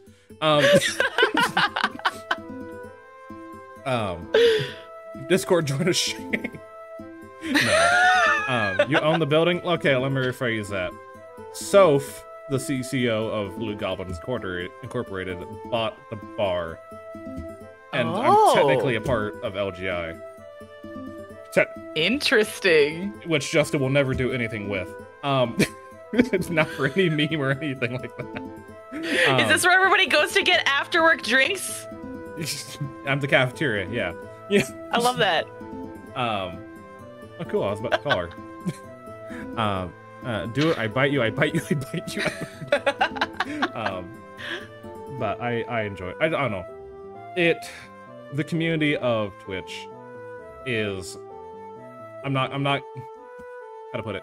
I don't like to sugarcoat things. It's had some pretty fucking awful people in my life, but most of the time I really enjoy a lot of the people I meet. I enjoy, you know, all those at LGI. I enjoy Manny and Gary. You know, I've enjoyed your company as well, Moon. Honestly, this fact that half the stream has just been us giggling back and forth at each other. I appreciate that. It's rare for me to just meet people and feel like, well, now we're friends. Because why am I having a hard time explaining how I'm feeling? I hate this. Do you have anything you wish to tack on to this topic? Well, because I can't think of what I'm trying to say. No, I think I get what you mean by that. Like, for me, like, socializing is hard. I have my like small group of people that I'm comfortable with.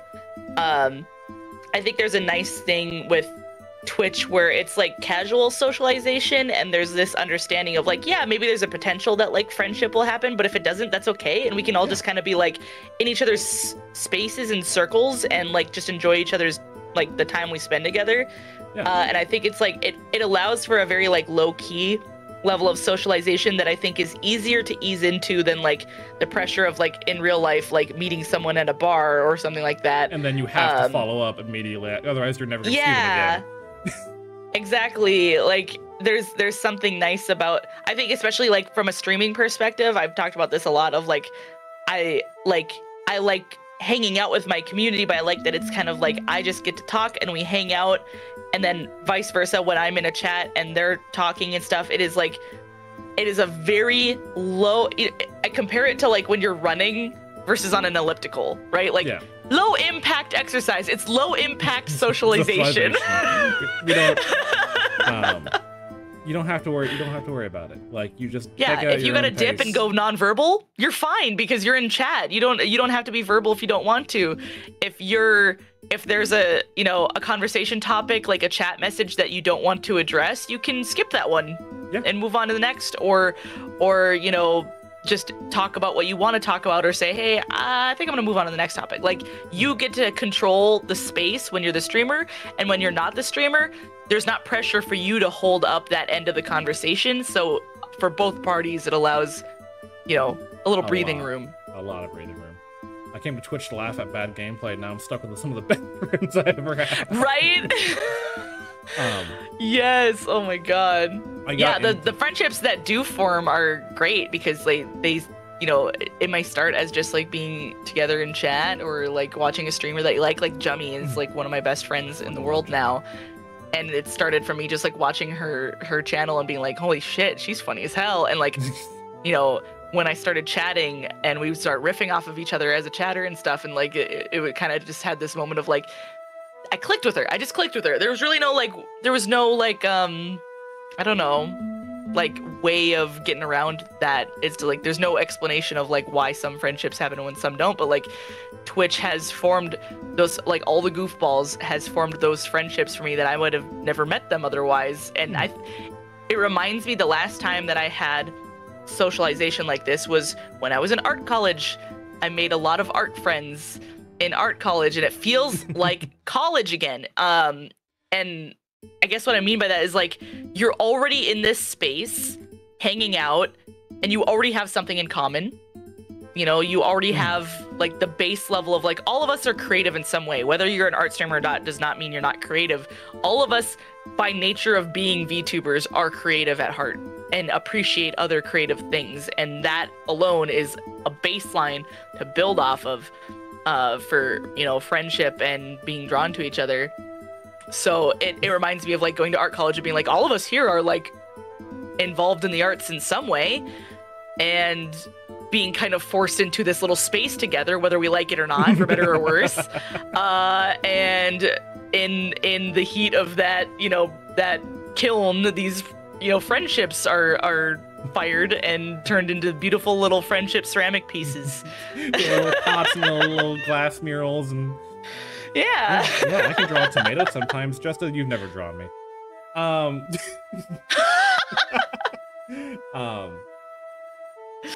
Suffering together. Suffering together. Honestly, feels like that some days. Yeah. It's like coworkers. I think I've that's something I always give as advice to people who are like, how do I have it? I need like advice on like making friends in the space. I was like, treat everyone like a coworker, because we are. Yeah, at the end of the day. Like, we are coworkers at the end of the day. We really are. Sometimes you make friends with your coworkers, but sometimes you're just like together. And a lot of times what comes with, you guys know this if you've worked in like an office environment, sometimes what comes with that is like literal like trauma bonding. Like, look. Sometimes you just gotta bitch about all the stuff that's going on. You just gotta sit down and have a drink together and just bitch about your boss and whatever. And like, I think some of the best friendships in VTubing come from like when you find another content creator and you have a little chat and you end up having this little moment of like, oh my god, can we fucking talk about this? And like just getting it out of your system together, and just, like, because there's the shit you see on Twitter every day in this goddamn space. On Twitter, the most like random and disrespectful chatters that come through. That one bitch over there no one likes. Yep, you bond over these kind of things because they're shared experiences, and it lays the foundation for friendship to. So I think that's one reason why, like, I think you end up seeing a lot of content creators becoming friends with each other rather than like just with chat members or whatever. It's like you have this like shared experience that a lot of times lends itself to becoming friends. Yeah. God, I love Twitch. Me too. I like, okay, I know everyone always shits on the platform, like Twitch is going to shit, Twitch is falling apart. I don't think it's anywhere near as bad as a lot of people want to gas up. It's just, oh yeah, strong emotions. Every time they threaten to go somewhere else, I'm like, should I list the laundry reasons of reasons why like YouTube is just as fucking bad, just in a different way. But yeah, YouTube's worse because the ads are worse. Oh yeah. Primarily, the community's not as exciting. Oh right, shower. Bye, bye plug. Go shower, Stinky. Vstream is something that's been cropping up as of recently. I think that's a horrible fucking idea. You mean the platform that's probably full of just other VTubers and no actual viewers? Oh, that's meant for other like it's a VTuber streaming platform designed around VTuber culture. That not a single corporate VTuber is ever going to be streaming on. So yeah. I don't have high hopes for that one. It's Moon, you don't want people to put their Oshi mark of you next in their name so that everyone knows who their favorite VTuber is? Man, I didn't know what Oshi marks were until like recently. I just liked emojis in my name even before I was a VTuber, and so I had that, and the whole time I was like, "Oh, do people think I have an Oshi mark?" Because I just thought it looked nice. I just thought it just stylizes my name on Twitter. Yeah, that's like. I did that before I was a VTuber. I do it to highlight stuff in my title. Don't worry about it. Yeah. And then people were like, "Oh, this is your Oshi mark." And I was like, "Oh my god." What was it? Kick recently had some security information brought up. The fact oh my god, yeah. They don't. But the same person who released the no-fly list. Yeah. Oh my god. Now that's a source I trust. Yeah, I trust. I trust them. Holy shit. With my life. Yep. YouTube's awful. Kick's awful. Vstream's awful. Is there any other platform we're forgetting? How's Mixup doing? Hey, at least we have Mix It Up bot because of it. True. One of my favorite bots of all time. Still sticking around. I have Mixed It Up. I have it to automatically tell my Discord when I'm going live, and I have not touched anything else in the bot. So you're due for one of my classic Mix It Up tutorial nights at some point, I'm sure. Oh, if I could make one, I gladly will. That's another thing I want to talk to you about. I mentioned at the very start of the stream that you have been a mentor to a lot of fucking people. How do I know this? Because you got a fucking partnership with Skillshare, the fucking website that teaches people. So clearly, you know what you're talking about to some extent. I like teaching things. I like it. Wait, oh no, Kilda's having like a moment. Yes, Kilda, that's what those are. So, wait, well, what I missed? Don't worry about it. Don't worry about it, Mero. Check the VOD later. I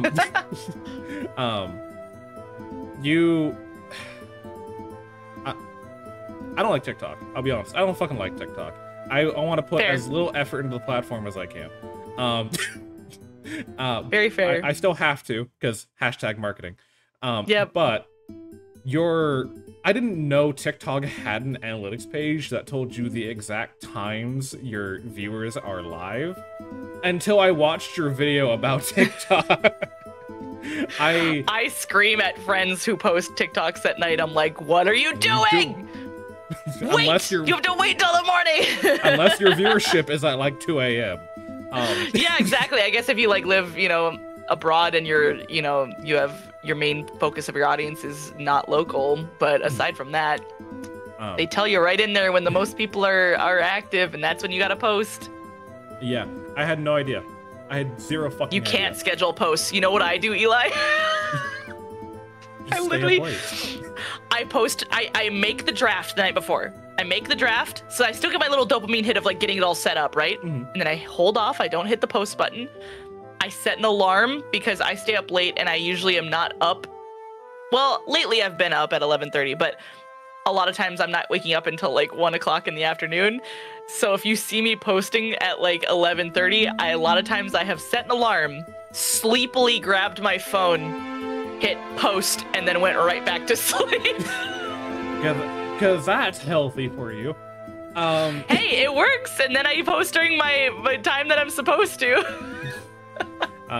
God, my kingdom for the ability to schedule TikToks. Are you kidding Please, me? it's the most basic feature you could add to any content platform. Please, shorts too. I don't think you can do it with shorts. Can you? You can do it with real YouTube videos, but I don't think you can with shorts. Well, now you make me fucking check. YouTube Studio. Maybe you can from desktop. I think you just can't from mobile. Probably. I don't fucking know. I need to learn know. more about shorts. I really fucking care about my shorts. None of my shorts do well. It's the same shit all from TikTok, just different hashtags. But anyways, you have an amazing talent to teach people. Sorry, there's a spider. Uh-oh. Okay. Guess you have to move out. You guess I have to burn my apartment down.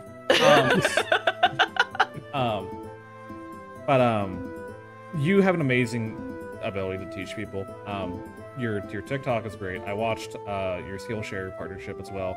Yeah, even though I don't fucking draw, but I still wanted to watch to see what you're about. I think it applies to like music and stuff too, though. Yeah, to a lot of that. Extent. Yeah. Hey, Butcher, how you doing? How do you manage to have the patience to teach people? I guess is the best way. Because I suck at teaching people. Not because like I don't care or I feel like I don't understand the material. It's just, as you've probably noticed throughout this interview, I have a hard time getting across what I'm trying to say. Trying to take complex ideas and compress them down into a more simpler form to be understood. How do you typically like plan out these educational content that you do? And do you have any more Skillshare stuff coming up ahead? I don't have any more Skillshare. It was just kind of like a one-off thing, but the Galaxy Brain thing I would like to continue and make that like a regular. I don't know how often because it did take like a lot of like planning.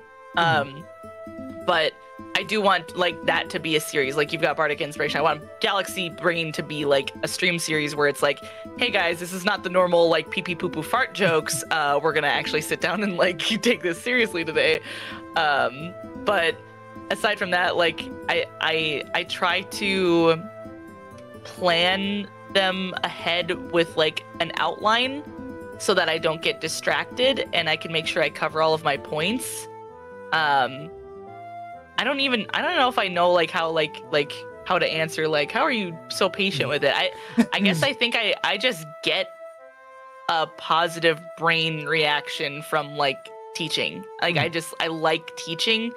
It doesn't stress me out. It like I get just as excited when the person I'm teaching like achieves what they were trying to achieve as if I did it myself. And I think that like I don't know, that gives me the patience, right? It's like if I was teaching myself to do it, I would treat it the same way. I'd probably be more frustrated with myself than with others. I can't teach myself worth shit. Fucking, I'm self-taught on music, and I like yell at myself like, why are you having a hard time understanding this? Maybe it's me. But no, I think it adds to your community, right? And community is a huge part. Is the fact that you have the ability to mentor and to communicate these ideas that have taken you probably years to, get a grasp on. As you mentioned, when we were talking about getting into VTubing. Still learning. Yeah, you're as you mentioned, you were new to VTubing and the idea of live 2D art and 3D models and all that kind of technology, like only a couple of years ago, and you have your stream is probably one of the more technologically, or at least, content advanced ones I've seen around. Just with the amount of, to put it very layman's terms, all the stuff you got going on. All the bits and bubbles. It all makes like a cohesive, like, as I showed you before stream, the most advanced thing I have here is I turn the lights off. It is 100% just like driven by curiosity. Like I am always, when I watch a streamer and they do something and I don't know how they did it, I immediately look it up. Turn the lights off, got me a follow. Welcome to the Let's go. Do it again. How many times can we? Whoa. Nightmare. Am I famous yet? Hold on. It's that easy, folks. It's that easy. Oh my god. But yeah, I think it was just like constant curiosity was always like what drove me to want to like it's what drove me to want to do art in the first place. So it makes sense that like it also drives me to want to stream, because anytime I see somebody pulling something off on stream, I think, how can I not steal the idea, but like how can I like do something with a similar effect, right? Like how can I learn how they did it and then make it my own in some way? And I think that's just how the whole streaming thing, we always see like streaming metas popping up, like, you know, the TTS mascots like flew through the VTubing community, and you know, everybody's got one now and stuff. Yeah. And the reason why that worked, I touch on it in my, you know, my TikTok video, is it's chat interaction. That's I saw Kira P Raptor Girl tweeted this a couple days ago that was like, we love Kira. Streamers, what are you doing to make your stream worth watching live? Like, why couldn't this just be a YouTube video? What are you doing to make being there live worth it? Absolutely not. You get to talk to me directly. That's what you get. No. But I think if we're talking like growth strategy, that's what I would recommend to everybody. Like that is the #1 thing you can do, because again, we're tying back to marketing preying on fears and stuff. No. FOMO is a fear. Yeah. The fear of missing out, that is something that they prey on. They do it with sales and stuff, like ending Sunday, you better get in here. Like it's the same as when you're posting clips to TikTok, to Twitter, to YouTube, wherever it is you're doing. Hello there. You're gonna get way more people actually coming and joining your community by showcasing the interaction rather than just like a funny game moment. I think I saw a TikTok that like Comfy Catboy posted, which Comfy Catboy on TikTok has been making like a ton of really good like editing tips and stuff lately. But posted about like, hey, did you have a really funny like glitch out in your stream? Cool, you might go viral for it, but like, does that translate to viewers? Does that translate to people? It can maybe give you a little boost, but long term, you are not showing them your personality. You're showing them something in the game, and they're gonna move on. It doesn't make them want to necessarily have like come to your stream, unless you reacted in a really like interesting and cool way.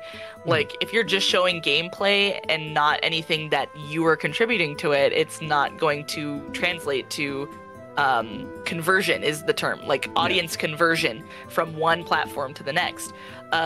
So if you're instead showing something, a funny interaction that happened with you and a chat member with, I think this is why Germa's been exploding, honestly. Like, Germa went from, like, kind of like an internet cryptid to, like, I mean, almost a household name in streaming, right? Germa. Like, yeah. And that was not the case always. He used to be just kind of, you know, like, he had a big following, but a lot of people didn't know who the fuck he was. They just knew the memes and didn't know it was him. Like, he, even at his size, we're talking like, what, between 15 and 50,000 people watching during his streams.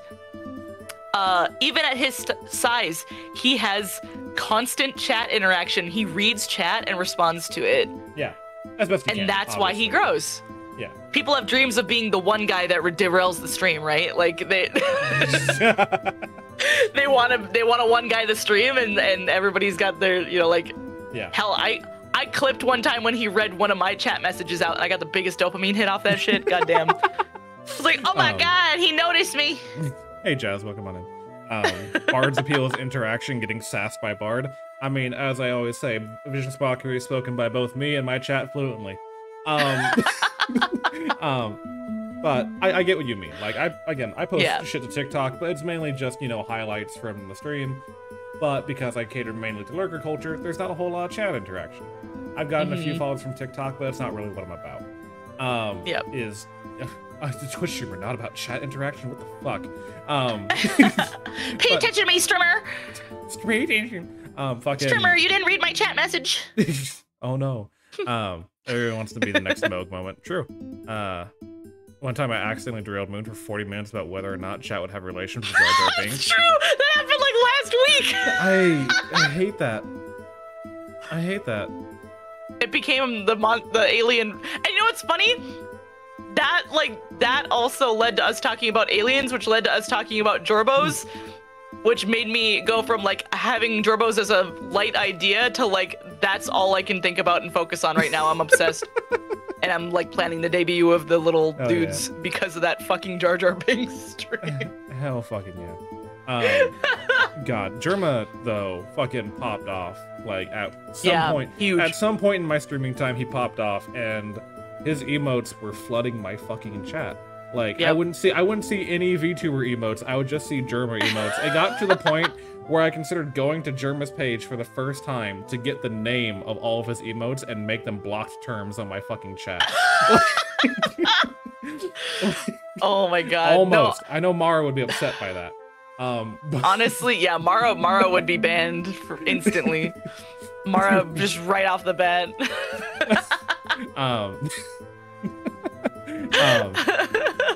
But Jesus Christ. I think he's a good role model that, you know, like it's a lot of the big streamers, it's very easy to just play it off as like they're famous, they're already famous and they just coast. Yeah. Germa does not coast. Germa does not coast. He's still like growing at a rapid rate, and I think like he's a very good role model as far as streamers go in streaming. And does inspire like Germa's like commitment to like the bit and stuff was absolutely the kind of thing that inspired me to make, you know, the rate limiting bit, the grimace shake bit, you know, stuff like that. Like Germa offhandedly recently, somebody said, "Hey Germa," in chat, it's my birthday, can you play Roblox? And he was like, "I will have a Roblox birthday party. I will do that. I will play Roblox for your birthday." And then like 2 streams later or 2 weeks later, he decorated his entire room with Roblox like child's birthday decorations. That is so and played sweet. Roblox. Like that is so crazy for like a streamer of his size to do a bit like that, right? Like it's like it's peak chat interaction, peak like going so over the top for something that it could be like a 5-minute bit and taking days to go set it up. And like he could have just booted up Roblox right there, played it for like an hour and called it a day. No, he spent 2 weeks. He went to a party store or Amazon Prime or something and bought Roblox decorations for his room, decorated the entire room, like not just 1 or 2, like there was like balloon streamers, it was all over. Like that level of commitment to the bit, like that actually is like, he is, even though I haven't been a fan of his for that long, in the little time I've been there, he was one of those like influences that made me go, I want to step up my game. I want to step up my game and make memorable moments, like the kind of stuff that maybe would end up in a clip compilation someday. Because I'll be honest, when I'm having like a bad day and I just need comfort stuff, that's the kind of content I put on, is like Germa clip compilations. Like, and I think I was kind of like that, like whatever content creator I'm obsessed with at the time, you know, we all go through like phases of watching content and then kind of not really paying attention anymore. But like I used to watch tons of Game Grumps videos over and over and over again. They became like comfort videos, right? And like the best thing I could learn from myself is like, what is the kind of content you liked and how can I be that content for somebody else? Exactly. I know how to put it. I know some of my questions today have been very much like, well, that was a very blunt way to put it. But I'll tell you why. I can tell you the exact source, and I realized this last week after Justa's shit, right? I realized it last week. You know Stephen Colbert? Yeah. Yeah. When I was a kid, 14, like 17, every night I would watch the Colbert Report. And I would watch his interviews with these famous people, and he just asked the most off-the-wall fucking questions, like, so why do you hate the American people? Like, yeah, it's such a unique, like, he's a good interviewer, but in the most unexpected way. Yeah, like you understand the question, but he says it in the most like off-the-wall fucking like. Yeah. How the hell can you phrase it like that kind of question? Yep. Commit to the bit like Moon commits to the shit. Exactly. My month is made. I just learned we can get a Frosty with 2 flavors mixed. Fake news. Proof for it didn't happen. Pixar never happened. Yeah. So that is a key example of like take inspiration from those that inspire you. Like, you know, I made the joke about the flow bots. You know, don't blatantly buy it from someone if you like from them. But it's it's really true. You know, I had one Bardic Inspiration. I think it was back when I was doing like mainly just D&D talks. I don't remember which guest it was specifically, but someone came in and compared me to Taka. Oh yeah. Can you guess why? Because you're a VTuber at a bar? Because I'm a male VTuber at a bar interviewing people. With long hair? Oh my god, you might as well have just, you know, named yourself Baka Lada. Bakahata and then... Bakahata. The Weary 102. The 102. The energetic 103. Yeah. Oh, hold on. We got an important thing, Moon. Oh, get him! Hold on, we got an important thing here. Let's get close. We gotta take it seriously now. So, hi, I want. No, look at me. I'm the streamer now. Hi, I want to offer promotion of your channel, viewers and followers, views, chatbots. The price is lower than any competitor. No way! The quality's guaranteed. Yo, move! Oh my god! Quick, we have to go to dogehype.com! Shit! Fuck, I clicked the wrong button. I am so sorry, everyone. I threw it away. I threw away my chance. How are we supposed to get followers now? Fuck, man. I fucked it up. I'll never get another follower because I didn't get to read where it goes to. Sounds super promising. But that's what I mean, by the way. You gotta like just fucking play into the dumb shit. Oh, absolutely, yeah. Commit to the bit. Every little thing like that is an opportunity to like turn into a humorous moment, really. Christ, we were talking Demon Queen Vivi we had on a couple weeks ago. And we were talking about over-sexualization of the VTuber community and how people are too bold sometimes. Yeah. And as we're talking about this, first time chatter, damn, both of you look so fucking kissable right now. No! As we're talking about Oh my god! Jesus Christ. Wretched, absolutely wretched. Again, if it was just me, I don't really give a fuck. You know, say whatever you want. I'll make a bit out of it, and then we move on. But you don't harass or disrespect my guests. That is the one rule here. You know, you can call me stinky, bald, rotten tomato man, and I'll lean into it.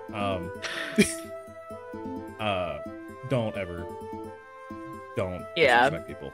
I have like very clear lines that I think are a little stronger than what what most people's would be. I think in my chat is like, it's funny, we can like talk all day about you know the raunchiest shit, but I have a very hard rule of I don't want my chat touching me, like references to touching me. I don't like head pats. I don't like cuddles you, kisses you, you know, hugs you. I don't even like hugs. I really don't even like hugs. I always tell them like just use heart emotes or something like that instead. Just don't make references to touching me. My friends are allowed to do that, but I don't. I wouldn't. The way I see it is like I wouldn't like it if a stranger on the street came up and patted me on the head. So I sure as shit don't want my Twitch chat to do it. And I know that's like, you know, unusual. A lot of people have like head pat redeems and like, very you know, physical, exclamation point like, hug and and there's nothing wrong with that. But it's just a boundary that I have. And I make it very clear and I enforce it very strongly. Like if someone comes in and tries to pull some shit like that, I just go, hey, if you would have read the fucking rules, you would have seen that I have one that says you can't say that. And it usually, like, I usually don't have to, like, time them out. I kind of just socially shame them into behaving. I love it. I love inflicting people's fear of being socially shamed to fucking train them to behave. It's so great. Like most people, they learn quickly, and I don't even have to like do any kind of like ban or thing, and it becomes a funnier moment too, Yeah. you know, than just quietly hitting the timeout button or something. I instead make it, and it reinforces it among my own community to the point where they don't do it even, you know, like the regulars and stuff, like it just doesn't really happen. It really only happens with like first time chatters, new chatters, or people who maybe like haven't spent a lot of time and, you know, are used to, you know, other Twitch chat, which is, again, goes back to what I said earlier of like, sometimes when you're starting out in a community, you need to lurk for a while before you chat and check the vibe, because something that trust me, I actually fucked up. I can say this from a personal perspective. When I was first getting into like, you know, joining in people's streams and stuff, was like, I talk in a very like meme-y, TikTok referencey way, and a lot of people don't always understand those references, and that can read wrong. So I need to like check the room before I start chatting, because sometimes I might say something that people just don't get the reference and think I'm being a dick. Like, Yeah. I went into some streamers, I don't even remember who it was, but I was like, you know, a very small streamer at the time, and I remember saying like, bestie, what are you talking about? Or something, like I said the word bestie. I don't remember like what I said, but I opened it with bestie in a very memey like bestie, like Yeah. But they didn't like get the reference, and they just said like, I don't think we're that close yet. Yeah. And I was like, I felt so bad and so awkward. God. But it happens. Like, it happens sometimes. Like, yeah, jokes fall flat. You know, your references go unnoticed, but it doesn't make you a bad person until about the second or third time. Yeah, it's about course correcting, right? Yeah. Like, it's a learning moment, 100% a learning moment. People make mistakes. People are people. I know. Weird statement. VTubers are people. Even weirder What? statement. No, they're not. Right. Forgot we're just digital. Yeah, you're AI, clearly a don't you know? tiefling, and I'm clearly an alien. We are not people. Exactly. Appreciate you know, taking your time from the astral plane to come down here and. I'm not even here. I'm just an illusion. I could phase right through the bar right now if I wanted to. Oh shit. See? Easy. Easy. Just a little bit of magic, you know? Just a little bit of magic. VTubers are AI, duh. Like, for example, references. That was a D&D reference. If you know something's an illusion, it fucking disappears. But I think that is where a lot of people make the mistake. I have a reputation, and I know I have this reputation of kind of being a hard ass at points. But I'm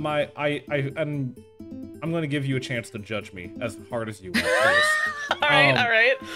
My logic is when I see someone say something stupid, I look at who they are.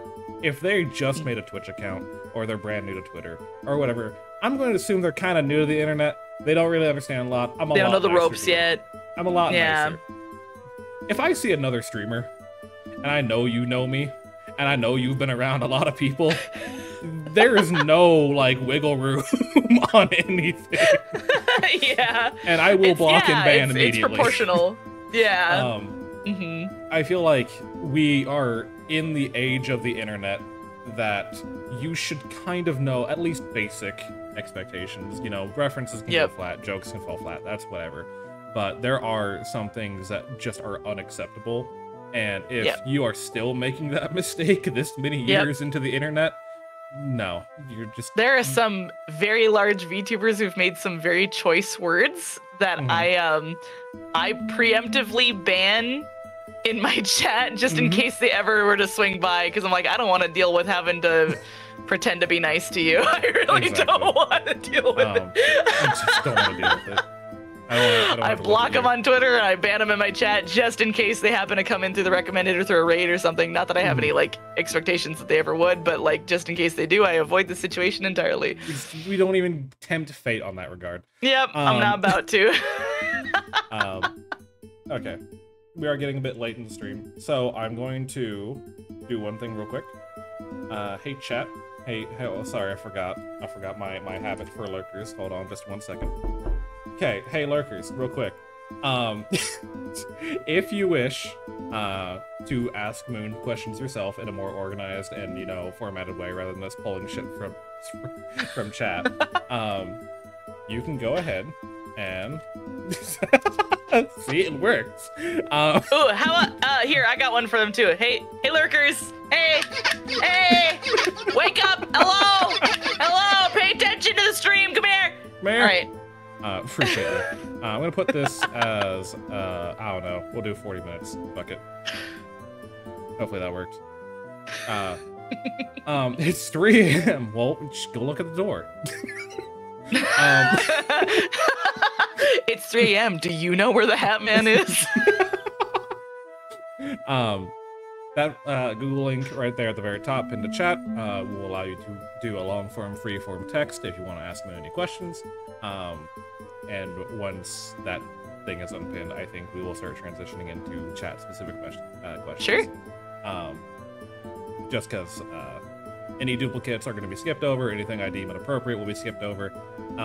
So, you know, don't ask Moon, I don't know,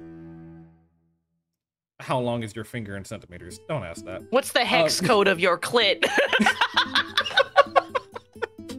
for reference reasons, you know. Yeah, don't ask that. Don't ask that.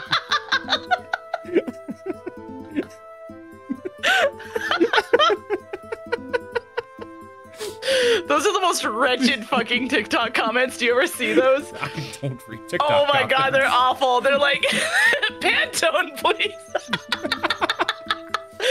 They'll be like, honestly, what I've seen it as is actually directed at men. It was an answer to a lot of men were commenting really nasty shit on women's, where they would just, whatever they were talking about, they would just say, I just know it's pink. I just know it's this, like referring to their pussy. And so women started clapping back by posting this long copy pasta where it included, they were like, tip is, and it was like hexadecimal code, whatever, base is hexadecimal code, this slight upper hook with like a vein running down the center. It was like the most long description of a dick. It was so funny. I hate TikTok sometimes. It was wretched, absolutely wretched. Hey, what's the Unicode? I felt bad for the people who got caught in the crossfire. If it was a clap back to dudes who were being assholes, it was funny. But if it was like just random dudes, guys. At random guys, I was like, y'all are just making it a sexual harassment a meme. Can we not do this? Please, like, Jesus roll Christ. it back a little bit. Remember why we're doing this? Yeah. Oh God. Oh TikTok. But enough about the shitty social side of content creation. You mentioned earlier, you have the goofballs with you, and we love the goofballs. Yeah. You know, Gary, I know the only other VTuber I've met has been Gary. The only other male VTuber. The only other male VTuber in existence. But they're I personally adore all the goofballs. All of you have like such amazing qualities. We had Jummy on back in March, and I had a lot of fun talking to Jummy, and we learned a lot from Jummy. I love Sun, you know, Mr. Manager, and Gabi. I don't know Petra all that well because they stream at hours I shouldn't be awake at. Fair. But, Honey and Gary, etc., etc. How did you end up meeting all of them? Because you all seem to click so naturally well. I want to know your story and perspective. Yeah. God, that's really funny. Like, I think for me, I was like the later addition to the group. Like the group existed, it was just a group chat called the Goofballs, like just a friend server. And I remember like at some point I was starting to like chat more in Jummy's chat, you know, and like we were playing off each other well, and I definitely had like a little friend crush. I was like, I want to be friends with Jummy, but I don't want to push it, right? Like I don't want to be like weird about it. That parasocial conversation we had. Yeah, exactly. and same with Mr. Manager. Even though he didn't stream, I like every time he was like guesting on somebody else's stream, I like clicked with him, and I probably would have become friends with Gabi sooner, but it was like right when I started to become friends with them, like Gabi kind of went on hiatus, and then so I remember clicking first with Mr. Manager and Jummy outside of friendship, but then Petra was like the first person that I became friends with because like she she came to like my birthday for a little bit, and I asked her because my friend Radical Mari was wanting to find some folks to play Monster Prom with, and she was like, do you know any, like any folks that are like queer and cool that would maybe be down to do like this thing? And first person I thought of was like Arva would be so fun for Monster Prom. Love Arva. And so I asked Arva, and then I was like wanting to get closer to like Petra and like I was like, but I don't know if she's queer. I was like, I don't know. So I think my first DM to Petra was like, hey, Mari's looking for some cool queer folks to hang out and play Monster Prom. I don't know what you identify as, but you got good vibes, which is kind of me being like, wink, wink, I think you're queer. I don't know, but at the very least, I know you're not a dick. So I want to hang out with you. And I think you have the kind of chaotic energy that would get along with Arva and Mari. And so that was kind of like, it was, Mari being like, hey, you've got a lot of connections. I saw your birthday stream, but I get overwhelmed by social things, but I want to do more collabs. So is there anybody you would know? And so it was kind of just me like being like, here's a few folks that I think would get along together. We have similar, personalities and stuff. And so we did this, we called it the Monster Smoochers. And we had a couple follow-ups to that too. It's always been a good time. But yeah, so I kind of connected with Petra first, was the first person I like made friends with, and then I started to get like closer to Jummy just like in chat and stuff, and I just remember like being in Jummy's chat, and Mr. Manager and Jummy were streaming together, and they said something about like, man, Moon seems really cool, like on stream they said that, and I think I DM'd Jummy for either like to come on to my birthday or something. I don't remember what. I think both of them, it was to invite them to the birthday stream. Mm-hmm. But I was like, hey, y'all seem cool. And then Jummy was like, I've been trying to work up the guts to DM you to hang out. Meanwhile, Mr. Manager was like, I was like, hey, want to be friends? I meant it like sarcastically and jokingly, did not use tone tags. And so he was like, well, we'll see. Well, we'll see. I love Mr. Manager. Like my first DM to Mr. Manager was like, do you want to be friends? And I was trying to do it in like a gross, like funny way. And I don't think he took it that way at all. I think he was like, okay, bitch, calm down. And I was like, oh my God, I've already embarrassed myself. Awesome.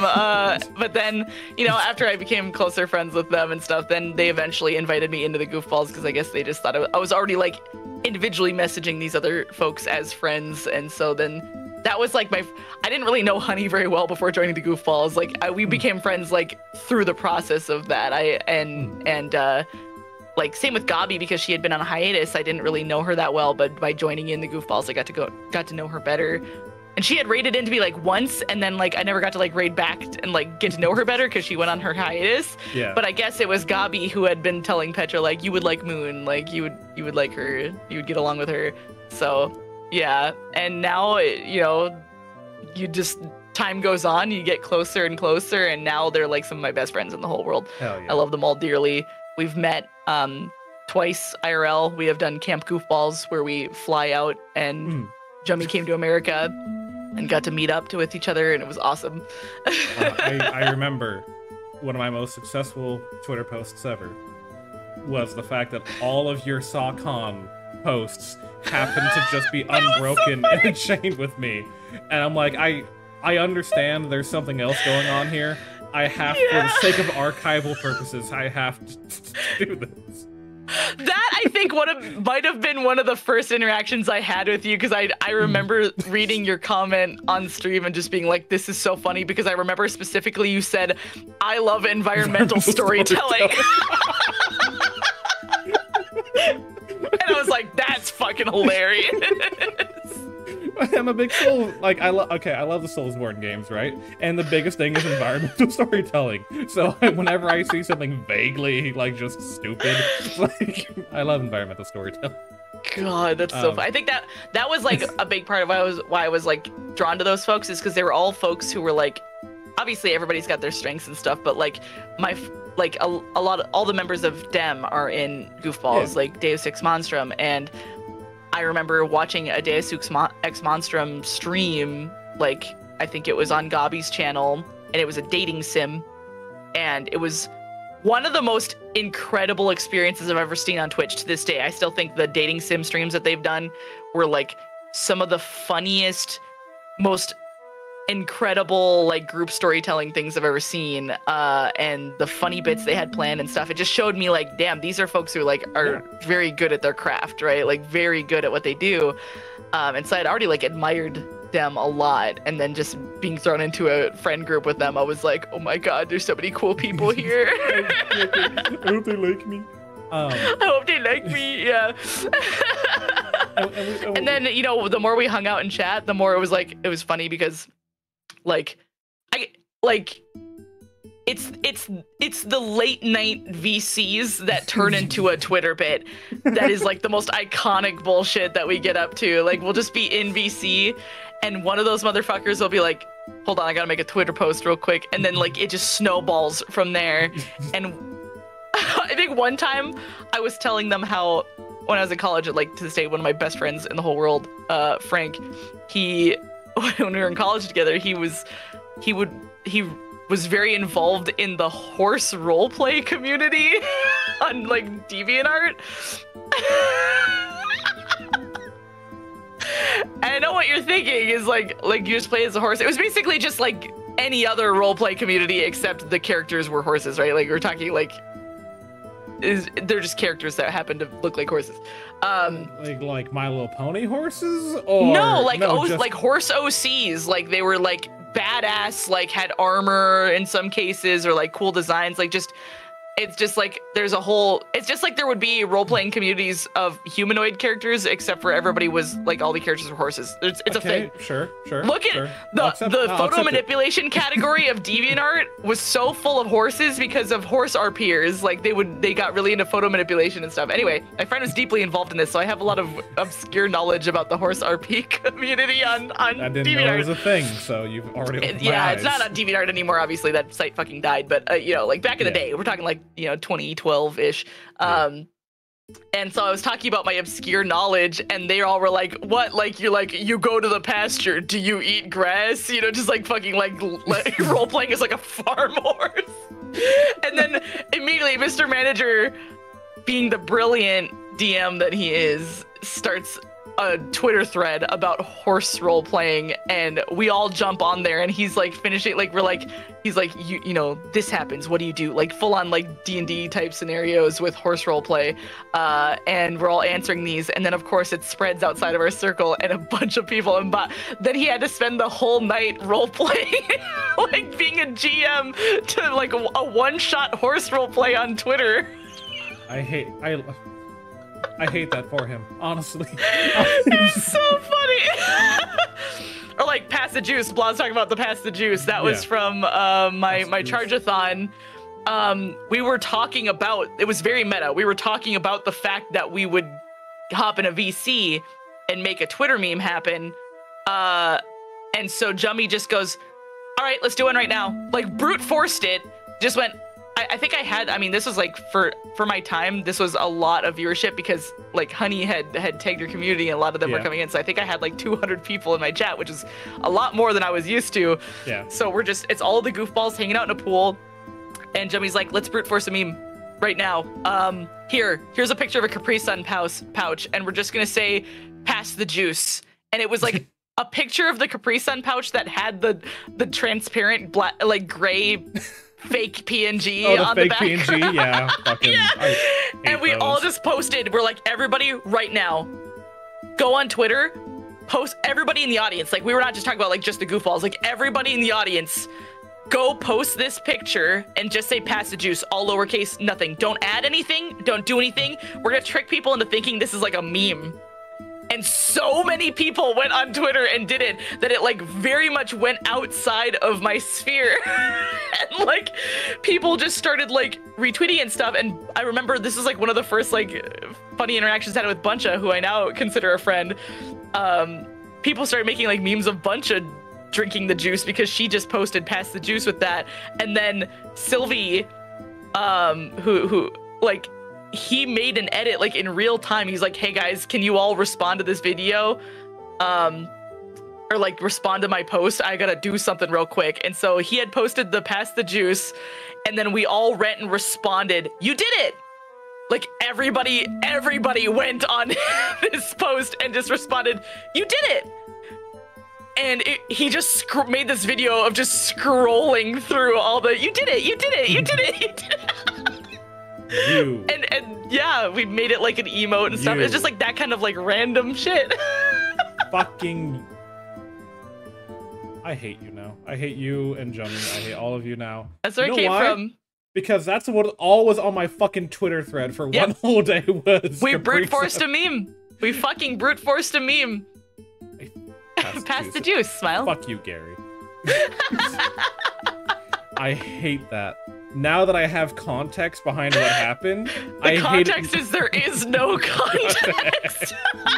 Other than, hey, wouldn't it be funny if we use the fact that we have high viewership right now to just like make everybody go to do break this the thing internet all at for once? a brief moment? Yeah. Because that's what we would do in the VC, except for this time, chat was here with us. So we're like, you guys want to participate in a typical goofballs night in the VC? This is what it's like. Right. Oh God. It's TikTok also happened similarly, except for that happened. That one happened just in VC. That was like one of the first like Twitter bits we did, where we just went, "It's TikTok," because I was telling the goofballs about how there was a sequel to The Wizard of Oz. Are you familiar with this? I know there was a sequel. I haven't like looked into it. It's a fever dream of a movie. It's very fucking weird. Okay. But it had this this clockwork robot called TikTok, and we were making the joke of like, TikTok is very important for discoverability on Twitch, and then just a picture of this fucking robot. And Gary redrew all of us as yeah, exactly. You remember drawing each of us as a TikTok in such a fever dream state. We're all just like sleep deprived, hanging out in VC. Yeah, Gabi literally still has that cursed fucking emote. It was redraws of all of us as TikTok, the fucking robot. And so we all just went to Twitter and posted, "It's TikTok," or the picture of him, or just "It's TikTok." And it was funny because then people started like engaging with it who were not in on the joke. You know, it just spread out and people started posting it on their own. They started posting the picture and "It's TikTok," even though they weren't in the VC, just because they saw everybody else doing it. It's amazing. The power of the goofballs, the power we wield. So here's the thing, okay? There is the phrase that absolute power corrupts absolute, right? And I don't believe that. I wholeheartedly do not believe that. I feel like if you give absolute power to someone, it shows you who they've always been, right? We use our power to shitpost, so we are at our cores just shitposters, and there's nothing deeper than that. Yeah, that was the best part. Blah. We posted this horrid creature, and people would be commenting, "What is that? Who is? Hello? What is that?" And every time, all lowercase, "It's TikTok." No explanation. No explanation. No explanation. And God, I love, honestly, real talk. I love that for you, and for the rest of the goofballs, right? Because, and I'll you know, bringing the vibe down a little bit. You know, even better. I'll even put on my like sad somber music while I'm doing this, right? We'll even go full all the way in. There we go. Hold on. Turn the lights off. Let's just do some mood lighting. Oh, wrong button. Don't worry about that. Whoa! You were just blowing out the candle, right? Yeah. Just had to, you know, triple my size. Congrats on 1 year. Thank you very much. 1 year of Bardic Inspiration, not 1 year of me streaming. Want to clarify that. But that's soon. 2 years soon. 2 years, yeah. So, content creation can be very stressful, as you've mentioned. You know, as you're pushing the party, you start losing your fucking hair. I've even started losing hair recently. Sucks ass. I'm shedding everywhere. Yep. You ever find it in your butt crack? Yes. Yep, that's the worst part. My hair isn't as long in the back as my VTuber, but in the front, it's almost that long. So yeah, it's a lot of hair. But that's why it's important to wash your whole area thoroughly, everyone. Whole. Get the hairballs out of there. shit cleanly. But Yep. it can be stressful, it can be tiring, and the biggest thing I tell a lot of people is that they need to take the time and make sure that they have a group that they can count on, right? Yeah. Because if you start not having fun with what you're doing, you're gonna hate yourself a lot more, and you're gonna burn out a lot quicker. I think everyone will go through phases of it. Yeah. Because it's just like I talked about with the art video, like you will get burnt out and you'll like hate what you create, but that doesn't mean you're not going to bounce back from it. Like, it's very normal, actually. I think every content creator goes through phases of like, I'm not making good content right now. I just want to give up. I don't think I can bounce back from this. And then you literally have the it's Jover and we're so back, and it's an endless cycle of it's Jover and we're so back. And I think the fact that you have the goofballs and the goofballs have you, and all around the table, it helps all of you stay stable, stay sane. And it's I think when we are all on long distance friendships and we all are working towards our goals, a fair bit of us want to make this our career, but not everyone's going to succeed. I think moments like those of forcing the shittiest of shit posts on my fucking Twitter homepage is like one of the greatest things I've heard of, like, just genuine friendship, right? Like, just like the fact that you all don't even argue or debate it, you just fucking do it, and it's it's amazing. The hardest part is finding that group. It is hard, like it's not easy, and you can't force it. It just has to happen naturally. That's why I've instead held all my friends at gunpoint. And they're all tied up behind the bar right now. I pull them out when I need emotional support, and they put them back when I'm done. No. But it is a case of, I think it's beautiful what you have with all your friends. And again, Moon, I am so happy to have had you on today and to get to talk to you, get to learn your story a bit more. There are a few topics we didn't touch on because they didn't really came up. We had a lot more fun and important shit to talk about. But I think this has been an amazing time with you. And thank you so much. Likes the time. Anyways, so we have a bunch of chat submitted questions. I'm going to throw them all out right now. No. Let us see what chat has to ask. Sad time over, going back to cool shit. If I can, fucking organize my sound files any better. You organize your sound files? Well, yeah, I have 47 gigabytes of music on my PC. Jesus. I mean, that makes sense, but damn. It's a lot. Because I keep WAV and MP3 files of everything.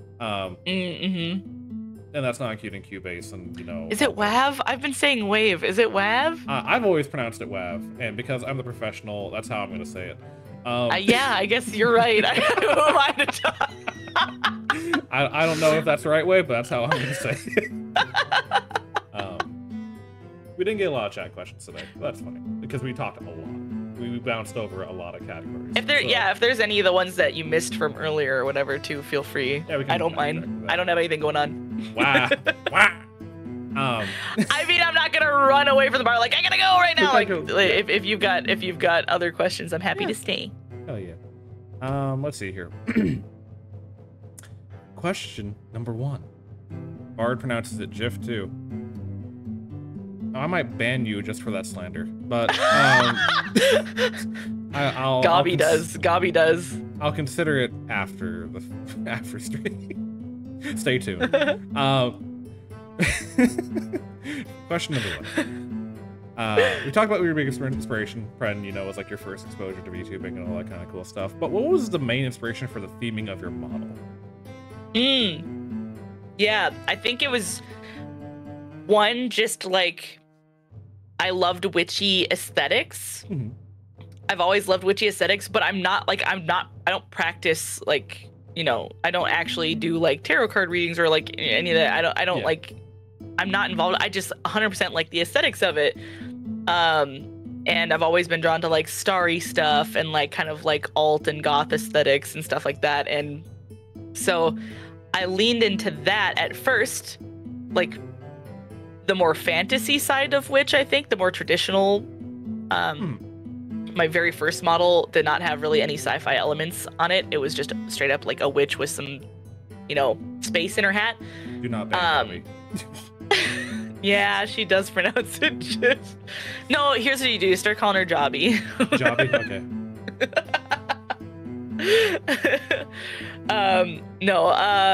But yeah, so like I leaned into like the fantasy, and then there was a part of me that was kind of like, I actually used to have a cast a spell redeem just to make me like improv and stuff. And then I felt kind of yucky about it because I was like, there are people who actually like practice like, you know, Wiccan and yeah, they're practicing witches, and I don't want to feel like I'm appropriating that. And so I tried to like think of like how I could still be witchy but be a little different from like the standard. And I'd been playing a lot of Destiny with my friends at the time, and I really liked how in Destiny they call all the enemies like kind of fantasy names, right? Like there's knights, warlocks, you know, they're named that, but they're aliens. They're straight up aliens. They are not, you know. It's all sci-fi, like, you know, stuff, but it's named after fantasy. Exactly. And I was like, why couldn't that be me? Why can't I be like named after a witch, but I am not? I'm an alien.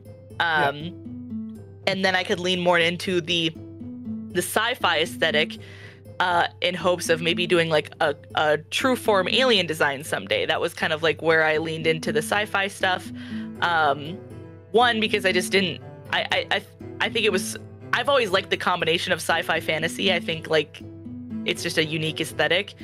I also got really happy early on when I met Intravenous. I don't know if you're familiar with Intra.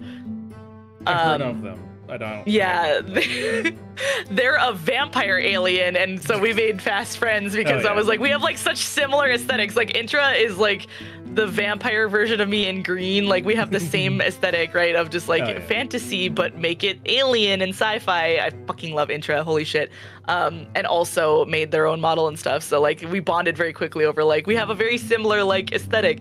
But yeah, it was like the leaning into like Destiny and being like, okay, I like that concept of like a space witch, or even Warhammer, right? Like they think of like you know, like if I were to make a Warhammer character and call it a space witch, I wouldn't think pointy hat. I would think, you know, this is like a Tzeentch, you know, psyker, right? Like that was kind of where I wanted to go with it, was like leaning into those crossovers. And I kept the hat just because like it became really like iconic. And then that made me want to do, it kind of led as like a challenge to me to like when I do my true form model of like, how can I make the hat almost like a reference to the alien? So like, can I shape the alien's head almost like a witch hat? So it all kind of like comes together in the end, right? So yeah, that was where that came from. And then the other side of it was like, I actually leaned into a little bit of D&D type things with my lore, with like the entity. Like I wanted to have like an alternate form of my model and something where I could do a little bit more voice acting and improv opportunities. And that's where I came up with like the concept of the entity. And that was inspired 100% by Pren having a true form that you could summon with channel points that would turn her into like a full-fledged demon where she had a voice changer and stuff. And I was like, I love that. How can I make that like your own thing? My own thing, right? Like from the beginning, never had an original idea in my life. I just knew how to like take inspiration and yeah, like make it different. Vtubers aren't original. Let's be real. Yeah, nobody's got an original thing, but like it was Pren's true form thing that made me want like the entity, and so then I kind of worked that into my lore, and everything just started falling into place. Of, you know, the fact that one, I like creature design. I've always liked Guillermo del Toro's work, you know, stuff from like Hellboy, and like I always love like creatures, like Mass Effect, aliens, stuff like that. And so it gave me an opportunity of like, I could be an alien, and that would be really fun to work on someday. But then the other side of that was like, I've always felt like an alien. Like one of my favorite songs was like this song by Kesha about how she's like, when I die, the UFOs are just going to come and pick me back up because I've never been from here. And I think a lot of us are familiar with that ADHD alien comic about how like when you're neurodivergent, you don't always feel like you're from here. You feel so alien. You really don't feel like you're from this planet. You're just trying to force yourself to fit in. Exactly, masking, right? And like I originally came up with the idea of like my body being an illusion because I was like, well, I'm making my own models. I'm an artist. I might change how I look over time. So maybe if I work into my lore that I'm just an illusion over a true alien body, that leaves me the opportunity to make like changing models part of my lore and stuff. But it also became a very like clear thing for masking as a neurodivergent person, right? Like I am putting on this visual that is appealing and palatable, and you know, underneath that I feel like a creature, a monster that, you know, just simply wouldn't fit in if I were to show my true face. And like that I think in and of itself, the fact that my lore was so based in like neurodivergent roots like makes sense that I would attract a neurodivergent audience. And it also kind of helped me with my own self-discovery. Hashtag relatable. Yeah, and the entity too. Like the entity became a reference to my relationship with my neurodivergence of like, yes, my ADHD gives me great power, the power to hyperfixate on something and knock out stuff that people have done over, you know, months in a matter of days. But it's at a cost. It's at a cost of my own mental health. It's at a cost of my well-being. I didn't fucking eat today. Like that's one of them. Like I sometimes I ignore my body in favor of just feeding that hyperfixation and achieving my dreams, but then I don't treat myself very well. And that was what the entity, the lore for the entity came from, was like, you know, it was less of a witch thing, and I guess, you know, that would be a sorcerer in D&D, right? Where you make a pact with some kind of thing. Warlocks or the... Yeah, or warlock, not sorcerer. Yeah, my bad. Yeah, warlock. Wow. So it's wow, fake fan. What the fuck? But yeah, so like all those things just kind of pieced together, and the more I like started to like flesh out the lore of it, the more it just kind of started to make sense. I thought it was also really cool to have this concept of an alien, like kind of like, imagine almost like the diamonds from Steven Universe, like this alien council called the Coven, which would tie into the witch thing, but the sci-fi thing at the same time. I just thought that sounded really badass. Left open for like lore in the future. I'm actually working with Mr. Manager right now to write out my lore as a more like cohesive doc, and then kind of build a base. There'll be a public facing one that'll be like what I'll put in the Discord. And then there will be like a more underlying one of like the detailing, like what happens, so that when the time comes to make a lore video about that, I'll be ready. And what I can boil it down to is essentially like the Coven. I guess I don't know if you want me to. Am I trailing way off of your question? You are absolutely fine. You are free to go. Okay. Over as you wish. Okay. I don't want to like totally take over with lore because obviously I could go on and on about it. No, but I'm just making sure. Let me double check. Okay, yeah, no, this is gonna go into other questions. You're good. Okay. I just had to make sure. But yeah, like brain rot. Hey Pope, well, come on in. But yeah, so that was my base. Was I had the entity, the Coven, the idea that Moon was trapped in space jail also tied into some of my other inspirations with creativity, which was like Mystery Science Theater. I loved Mystery Science Theater growing up, and I loved the idea of like they're trapped on this planet, or they're trapped on this like this, you know, in this very small space and forced to entertain people. Like, you know, that just worked out really well for the idea of like being an alien and entertaining Twitch chat. And then it built off more and more until it became this like, okay, so the entity is some kind of thing that feeds off of chaos, and that's why it's drawn to me, because I'm a very chaotic person. I think I'm like the definition of a disaster buy. I break shit all the time. I spilled crystal juice all over my computer during the charge-a-thon. Oh no. I literally actually last week washed my phone. I don't even think I told my chat about this yet. I actually had to go buy a new phone last week because I ran it through the washing machine.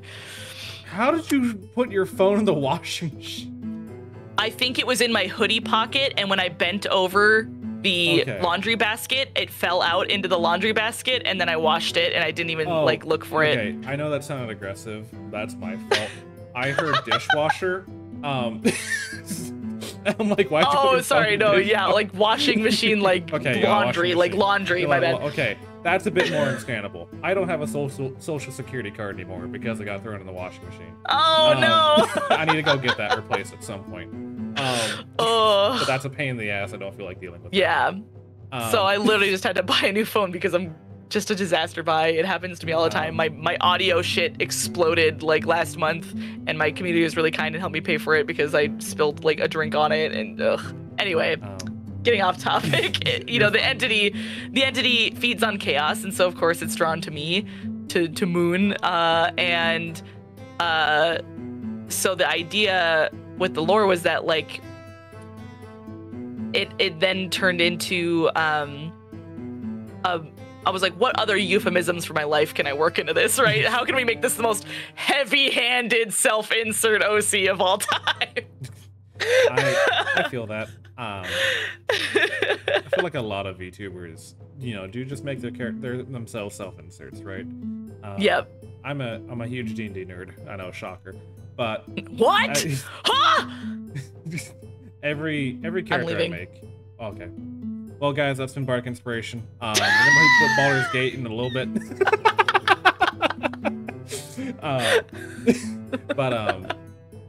What was I gonna say?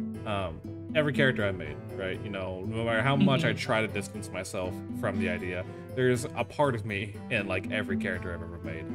It's how I, you know, don't throw them away the moment I'm unhappy with them.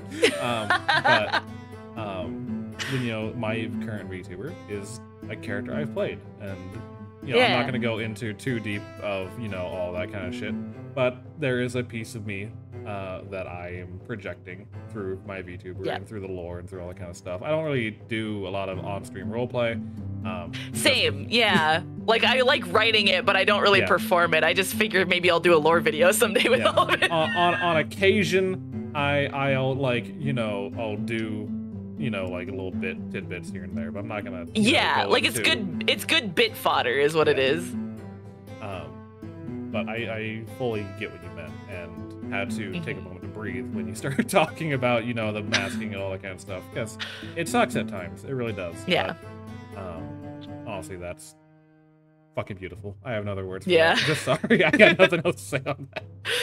Yeah, like the other side of it that I leaned into was the fact that like I used to, before VTubing, well, I mean, not leading up, it's not like I left my job to VTube obviously, but like before pandemic, I worked in retail e-commerce. Before that I worked at a marketing agency, both of which I was very heavily involved with, like marketing and stuff like that. But basically I was a corpo. I was very corpo. I was corpo.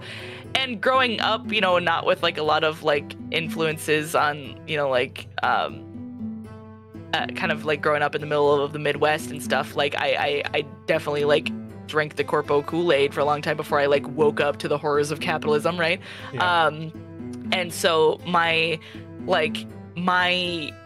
lore also kind of tied into that of working for the Coven, and essentially the idea was that like I was what was called a vision weaver, and the Coven like writes realities into existence and like maintains them. And so Moon's job was to like basically put down those blueprints to envision what reality could be, and then propose that to the council or to the Coven, and they would like, you know, approve or deny and create, you know, realities from that. And my lore of how I ended up in space jail was essentially like I got tired of not like having my visions being like, you know, like I felt I could do so much more, but the bureaucracy was holding me back, right? Like my creative vision was so good, but it was this, you know, the Coven that was holding me back. And if I could just show them what I'm capable of, then I could move up in the ranks. And that was kind of like a metaphor for like when I wanted to be an art director. I wanted very badly to move up in the corporate ladder, become an art director, but I had made myself too useful in the role that I was at. And so I was groomed for leadership and then left to hang to dry when, you know, they didn't want to move me from where I was at. Yeah. Yeah, exactly. And so the real reason I left corporate, that was part of it, but the real reason was because they wanted me to go back during COVID while I had asthma and in person, even though I was doing my job even better from home. So I decided, you know what, fuck this. I'm going to become a freelance designer. And that's what I was doing for a while. And freelance designing wasn't working out that great for me because I lacked the social skills to be able to market myself really well. Marketing. And I kind of stumbled into VTubing. And I've actually been slowly kind of phasing off of some of my freelance design projects in favor of hopefully becoming more of a freelance illustrator and doing live 2D and illustration and stuff as my main job. You know, obviously streaming, like, you make money off of that, but like that's more like gonna be like supplemental income, in the hopes is that, you know, I can do this for a living. Until you get to the top 0.1%, you're not, you know, making a living off. No, not enough to live off of. Not by any shot. Yeah. It's my so that was the lore.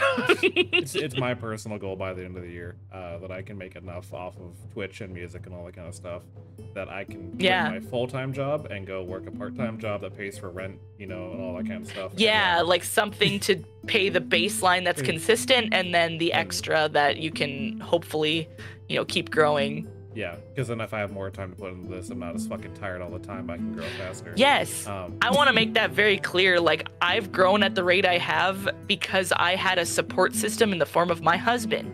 My husband has been working his ass off, driving truck, and, you know, he was able to pay the rent, and we actually made an agreement. When I left my job, because I was making decent money, but I was in a very, very bad mental state, and it was not sustainable.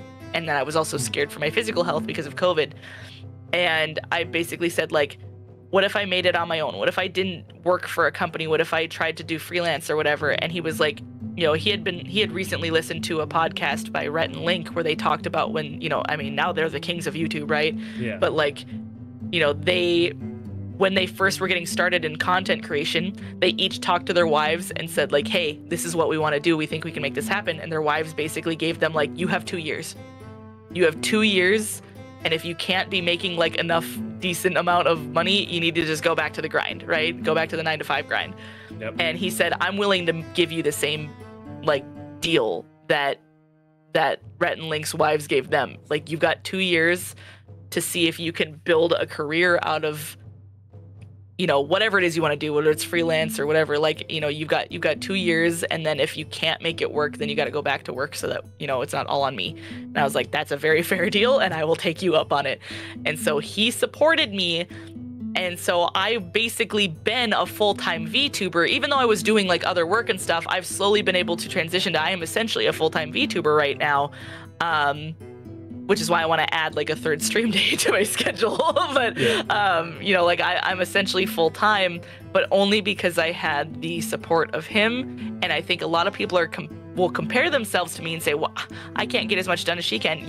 Yeah, you're probably working a full-time job. Like, I am privileged. I am exceptionally privileged in that I can dedicate a full-time work week to VTubing. That is not standard, and you cannot compare your growth to me when that's the case.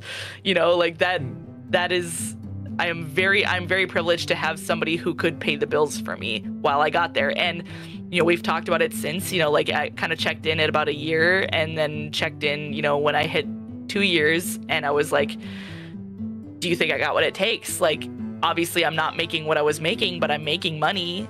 And he was like, you do have what it takes. You can do this. I believe in you. You are doing amazing right now.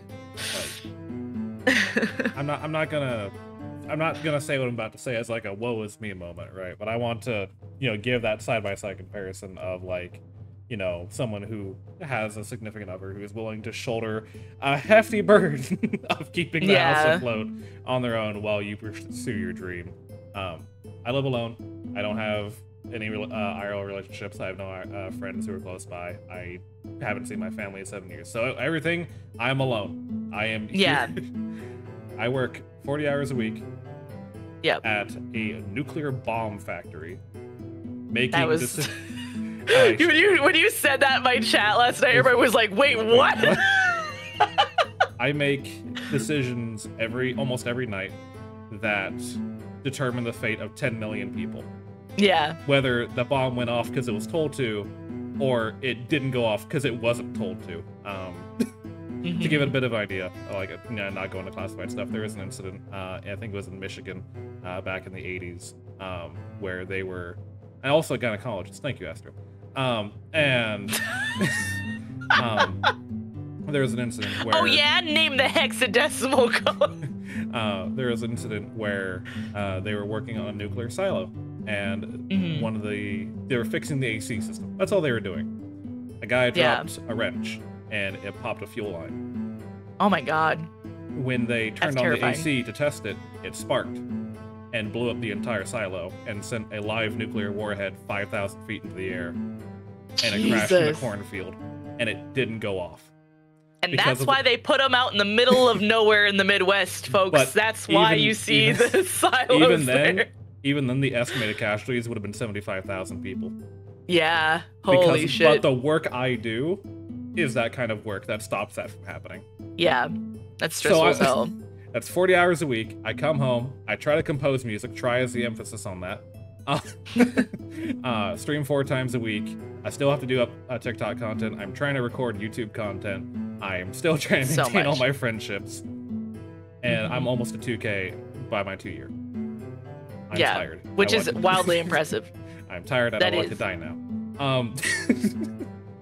But yeah, it's like on top of like the, you know, the amount of like time that you can work into it and stuff, there's the burnout. Like even when you do have free time, when you're working 40 hours a week, there's not much left of you after that. Yeah. Like that was me when I worked corporate for like, you know, so many years. I think I went like 6 or 7 years where I just didn't fucking make any art. Like I made like one piece a year. I just had nothing left. There was nothing left of me after that. It's tiring. But something about VTubing like really sparked it back up again, which has been really nice. I've made more art in the past, I don't know, like 2 years than I have like collectively since college. If I recall, there was also one time a bomber carrying nukes crashed, and most, but luckily not all, the safety components meant to prevent a detonation broke on impact. Yeah. Ugh. Again, work that I do. Yeah. Is meant to not kill the people that we love the most. Yep. That's why I want out of the goddamn job. Yeah. But let me be a librarian on the weekends, please. I would very much like to do that. A chill bard librarian life would be nice. You know, but also working night shift makes it hard to, you know, attend a lot of the events that all my friends are doing because they start at like 9 p.m. when I should be leaving for work. I totally get that because like I based my schedule off of Red's schedule, which fluctuates, but usually is much later in the day. Like the earliest he ends up going to work is like 10:30. A lot of times, sometimes it's, you know, more like 4 or 5 p.m. Yeah. So he's not getting home until like 4 or 5 in the morning. And so I'm like, well, I want to spend the most time I can with him. Like, why leave corporate if not to like be with your loved one? Yeah, be with the man that I love more than anything. Of course, I'm going to work my schedule around him, and that's why I'm such a late night streamer. Is because, like, yeah, it kind of slightly nocturnal. So I get that. I feel bad when I can't make friends streams who stream in the early afternoon because I'm still asleep. I am fully asleep, and I feel bad. I also feel bad being a late night streamer because there's so many folks I wish I could support and raid, but there's no way. There's just like no world in which I would ever be able to raid into them because we stream at such wildly different times. And that's why I say, like, I would love to get to know this person, but I really shouldn't be awake when they're doing their stuff. Exactly. Exactly. It's why I have a hard time. I have some friends who like ask, you know, I have to collab with them. I have to wake up at like 3 p.m. when I got home at like 7 a.m. And I'm like, I like it's go home, go to bed, immediately wake up, and then I don't have time to go back to bed after we're done with this. Yeah, it's just it's why I don't do them very often. With things. Yeah. Totally get that. So if you see me at 3 p.m. and I sound tired, it's because I am. But anyways, streaming's hard. I appreciate that. I don't know where I just buffered for a second. I feel that. Signing off tonight. Have a good night, Wise. Thank you for being here. Hope to see you again. Anyway, so the second question. What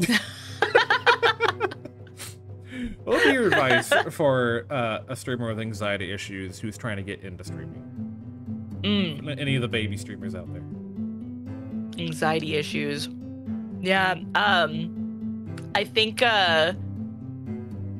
honestly, the best thing I did for myself, and I think you'll hear this from a lot of streamers, is like just give yourself, you have to like tell yourself you are going to stream like at this time on these days, or else you will anxiety yourself out of it. You'll go, not tonight, I just don't think I can do it tonight. I don't like I actually started treating, even before I started considering streaming to be a job, I treated it like I had to go there, like it was my job. So like, just, set a time and say, I'm going to stream now, whether, regardless. Obviously treat your mental health. Don't like force it, but like if it's every time, if you haven't streamed in months because you've keep telling yourself, I can't do it tonight, later, just dedicate a time to it. And then the other side of like the anxiety, I'm trying to think of like, I think for me, like I was really anxious about like art streaming and stuff at first. That was like where my anxieties were lying. I think everybody's, it's tough because it's like different anxieties for different stuff. Like it's such a broad category to say like, how do you deal with anxiety? You go to therapy and you get medicated. Take drugs, fucking. Yeah, like there's like it's way too open-ended. But I can speak to my personal experiences with anxiety. Like that was just force yourself to go live, and the only way to become less anxious about streaming is to practice it until you're a little more comfortable with it. So the only way to stop being anxious while streaming is to stream more. Yep. and acclimate yourself to it. It's just like public speaking, right? Like like what everybody's first time public speaking, you're shaky and nervous, and then by the time you're done being a theater kid in high school, you went from shaking and nervous to performing in front of an entire crowd, and that was through practice and years of it. Like it's just something you have to work through it. You have to live with it. Yep. Gamify yourself or trick yourself into it. Yeah. Give yourself a little treat. I'll be honest with you, right? Here's a little secret. Most VTubers I know don't post a schedule because they give a shit to tell you what they're doing this week. They post a schedule to give themselves that societal obligation to show up. I said I was gonna, and now I have to. I have to, no matter what happens, like if there's a special event going on, we'll post about it outside of the schedule. But most of the time it's like, I said I'm gonna be here at 9 a.m. It's 9 a.m. I guess I gotta fucking hit the button. and I'll give some advice on schedules. All right. Yeah. I want to say this because I think I have a controversial take on schedules. All right. Let's get you canceled today. Get me canceled. I don't know if controversial, but maybe unpopular. Okay, that's a better way. So everybody says you have to have a schedule. That doesn't mean you have to post schedules. What you have to be is consistent. You need to stream at the same time on the same days every week. That does not mean you need to write up and say, this is what I'm going to be doing on Wednesday. I think so many people dump so much mental energy into schedules saying, I'm going to be doing art on this day and game on this day, and then the day comes and they go, I don't feel like doing art, but I already said I was going to do art, and then they have a shit time because they're forcing themselves to do something. I genuinely think just posting a general schedule on your, like, pinned to your Twitter or in your, you could go to my Twitch right now, and in my scheduled streams, I think I have 2 scheduled streams, and they're set to weekly repeats. The time is there, but it's kind of arbitrary. I end up changing the time all the time, but it's at least just to let you know what nights I stream. And it just says weekly JO crystal charging and GrownTube ASMR. Those are my only scheduled streams ever. I never change them. It's enough to be kind of funny when people click on my profile because, you know, with the new shoutouts, if you hover over my name, it'll show you like my next scheduled stream. It's enough to kind of get people's attention because it's a bit funny. I don't think a lot of people really use the scheduled more than you think. Like, it is to hold yourself accountable, but hold yourself accountable more on the day and time and less about what you said you were gonna do. And if you find yourself agonizing over making schedules, which is what happened with me. I think I made 2 schedules in my entire streaming career and then I gave up. But I did stick to every fucking Wednesday, every fucking Sunday. Rain or shine, I was streaming. Yana, welcome on in. Hello, Raiders. Welcome on in, Raiders. Magic Bardic, host fancy music, play a variety of games. I'm joined by the fantastic Twitch witch Moonbtch. Hello. I love emphasizing it. I don't know why. Rihanna, how was your stream? We're currently in the middle of Bardic Inspiration, talking about Moon and getting their advice. We're going over chat-related questions at the moment. How's Final Fantasy... Sorry, I had to read Roman numerals for a second. How's Final Fantasy 4? Well, you wanted to put teen at the end of that so bad. I was like, wait, that's not 14. Hold on. It's what everyone plays. So I can't. I would have just said Final Fantasy and left it at that. I don't even make an attempt. I don't even make an attempt to say the number. I'm like, that's a number. Sure is. 7, 14, or 15. I have not seen any other. So the fact that it's 4 caught me off guard for a moment. I'm like, hold on. Now there is an exception to that schedule rule. There is one person I know. You tilt slightly to stage left, you'll see that snaky little shithead right there on the fucking shelf. Our dearest cult of many. Who will put something at 6 p.m. Comes around like fucking 2 a.m. hits go. Yeah. And still gets like 115 people. Yep, exactly. I think that just goes to show like obviously this does not apply to event streams that you should, you know, try advertise to be on time and push and be on time. But like for daily streams, I think just set a night that's your stream night and stick to it. God, stick to it.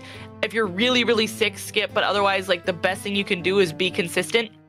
And you can still also, you know, you can experiment with different days and, you know, change schedule up over time if needed, but like just pick a fucking time that fits your energy levels and your schedule, and if you want to post a schedule, go for it, but yeah, don't agonize too hard over schedules. Instead, just focus on being on schedule, if that makes sense. The last time I did a major schedule change, because it used to be 5 days a week in the evenings before I went to work, I said, okay, I can't do this shit anymore. I'm taking extra day off.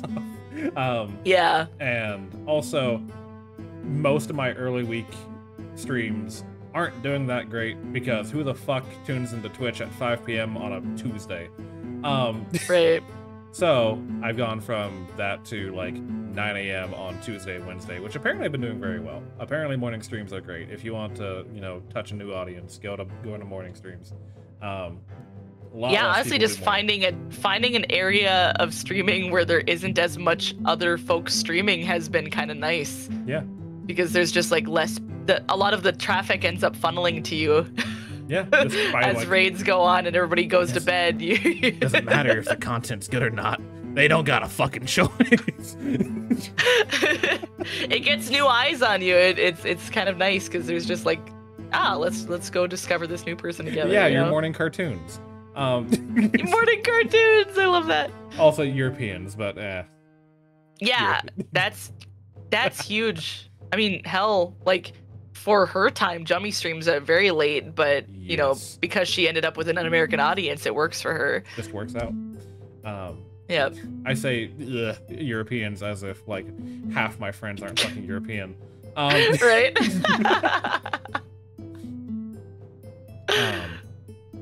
But yeah, don't stress it. Like, I know that's a really fucking easy thing to say. Oh, don't worry about it. Just don't be sad anymore. But it's. I think it's like even outside of that, like I think it speaks to like just because everybody is doing something in the VTubing space does not mean it is effective. Yeah. Like, just because everybody's posting schedules does not mean you have to post a schedule. If it works for you, it works for you, but you do not have to. A lot of the stuff that becomes trends is just because somebody saw somebody else doing it.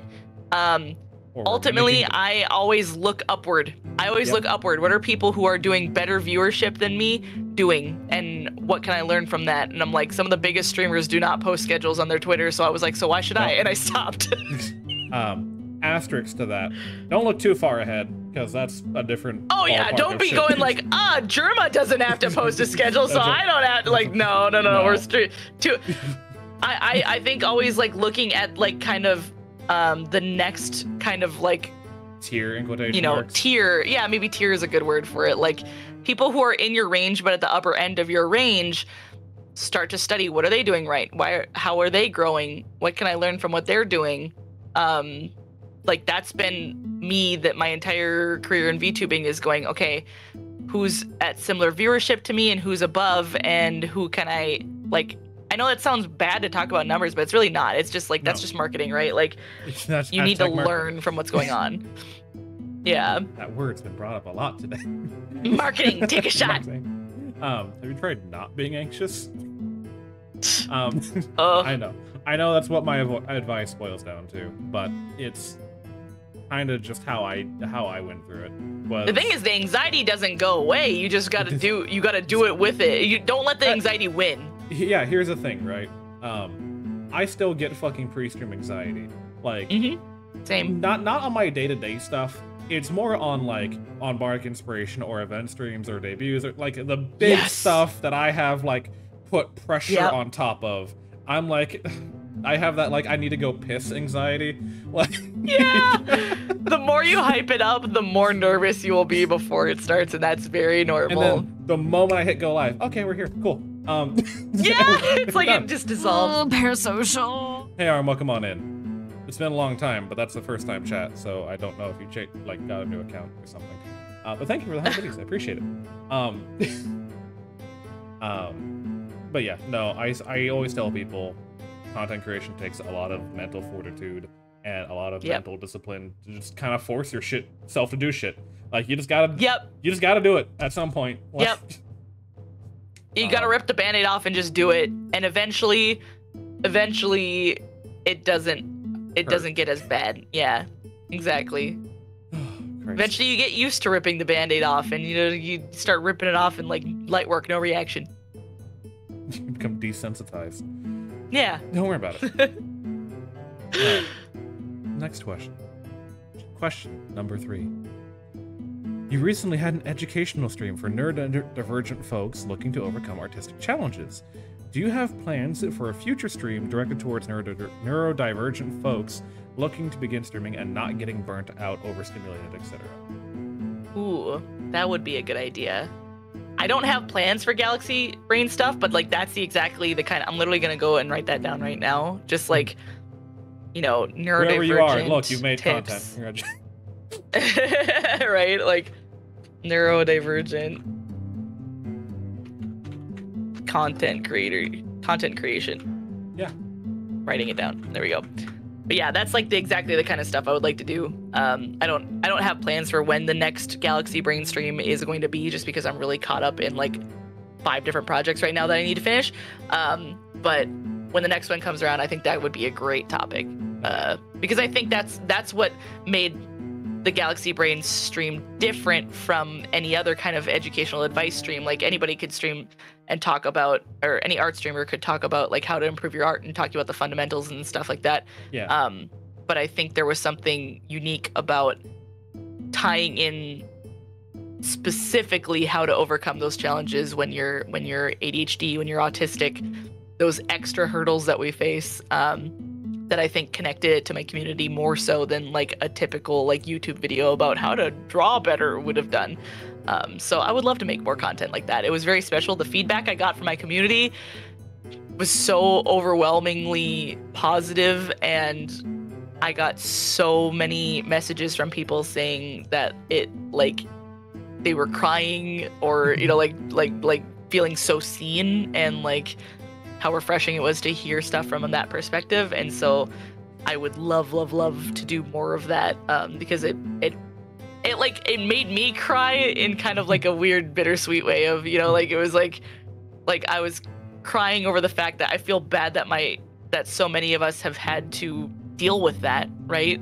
Like that we all experience it, but also that like comforting feeling of knowing that we're all going through it together, and it's, you know, we're not alone and we're not like weird for having those feelings or experiences. So that was really nice. I think, how to put it, I think that's where a lot of content creators kind of get caught up, right? Is the idea that you have to make a tailored and, you know, perfect version of whoever the fuck you're trying to be, right? Mm-hmm. I think those more human moments of like just being honest with like, yeah, I deal with this shit too, and it sucks, and like not trying to make it like a pity party, but more like talking about your experience and how you've dealt with it and how you're planning on dealing with it, and, you know, answering questions, and everyone just kind of, again, trauma bonding. We love it. Trauma bonding. Yeah, exactly. It just works. Like, again, not trying to turn on, you know, pity party shit. I've been going through a lot of shit recently, and one stream I was like scheduled to play, I was scheduled to play Darkest Dungeon, and I'm like, I don't fucking feel like playing Darkest Dungeon. Yeah. I boot up Sea of Thieves, I go to a fishing spot, and I'm just like venting to chat for like the next 3 hours about shit that's going on. And I'm just I love that kind of thing. Just like we're having a real talk. I'm just tired. We're just gonna talk about what's going on, and everyone started talking about their stuff. And it just became like everyone's helping deal with each other's issues. Yeah, exactly. Yeah. For the first half of it, I did put on my shrimp PNG and turn on the shrimp voice changer. So it's easier. It's easier to talk about yourself in the third person than the first person. Honestly, that is such a good like life hack. Like just talk about your problems while being silly, and you'll it's like that post that's like, "Les sigh, we cringe on." Do you know that one? Let's say we cringe on. This guy's like in Discord, just like, if you're ever like having a lot of problems and feeling like shit and like you know, really like depressed and stuff, just say out loud to yourself, "Lay cry, lay sigh, we cringe on." And he was like, "Bro, shit's life changing." Bro, this is a bedrock foundation changing event. Like, yeah, you know, it is what it is. Yeah, exactly. It's just another version of "it is what it is." Christ. But no, I think being emotionally vulnerable on stage is like relieving, and also helps chat a lot well. Hey Curb, welcome on in. Yeah.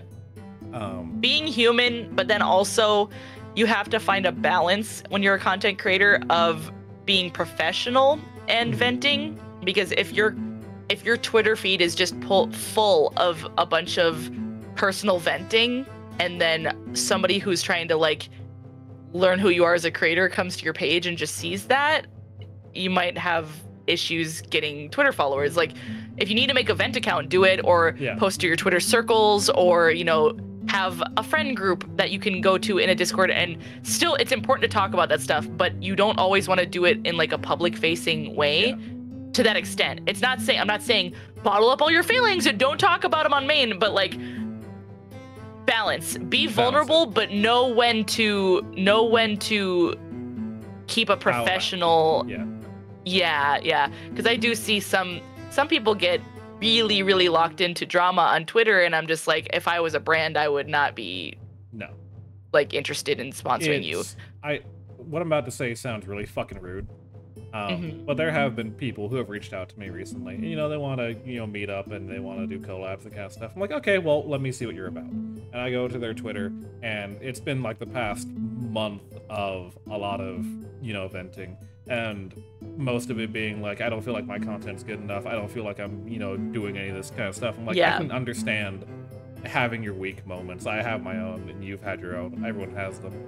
But there comes a point where if you don't believe in yourself, no one else will either. Yeah, exactly. You have to at least, I always say, fake it till you make it. Literally, like, that is such a powerful phrase. Like, even if you don't believe in yourself, pretend that you do, because you will give off an air of confidence even if you don't fucking have it. I guarantee you every content creator that you look up to has those feelings where they are not enough and they doubt themselves constantly. Everybody does. But you have to at least create it is a little bit of masking like that. I won't lie. There's a little bit of content creation. You are going to have to mask a little. As much as we can all say, just be yourself all the time. No. That's not how marketing works. You do have to be a little fake. And I don't mean fake as in like acting like everything's perfect, but like, maybe there are times and places to vent, and to really go into details of what's going on in your life. And that maybe isn't your main Twitter account. That venting fishing stream I did was one night after, and chat, my community's been knowing what the fuck's going on. I'm not going to go into details because that's not topic for the day. But it was just a day for everyone to be like, start doing a hug circle. And that's not to say you can't ever. It's just it can't be the only thing on your feed. It can't be constant. It needs to be moments of vulnerability with confidence in between. You know what I mean? We love these social expectations. It's like walking a fucking tightrope. Content creation. It really is. It really is. All right. We only had 4 questions, and the final question: what would you say is your most memorable experience on stream, good or bad? Oh my gosh. What is the first thing that comes to your mind? I know this is recency bias, but the Grimace Shake. God, that was so fucking funny. Grimace Shake was like one of those moments where I planned this, and it's not for the reason you think. Okay, like the reason it's memorable to me is because of what that stream became versus what it was planned to be. Yeah. Like, I'm like, literally all I had planned for the Grimace Shake stream. I spent like a day and a half in OBS making this scene where when I would cut to it, the lights would go off in the Moonbtch, all alerts would be silent, everything would be silent. No pop-ups would happen other than chat on the screen. The chat would be kind of glitched out and fucked up looking. There's like weird lighting issues, like the wiring in the Moonbtch is all fucked up, and me dead on the floor, Grimace Shake splattered all over the Moonbtch window, and eerie music playing.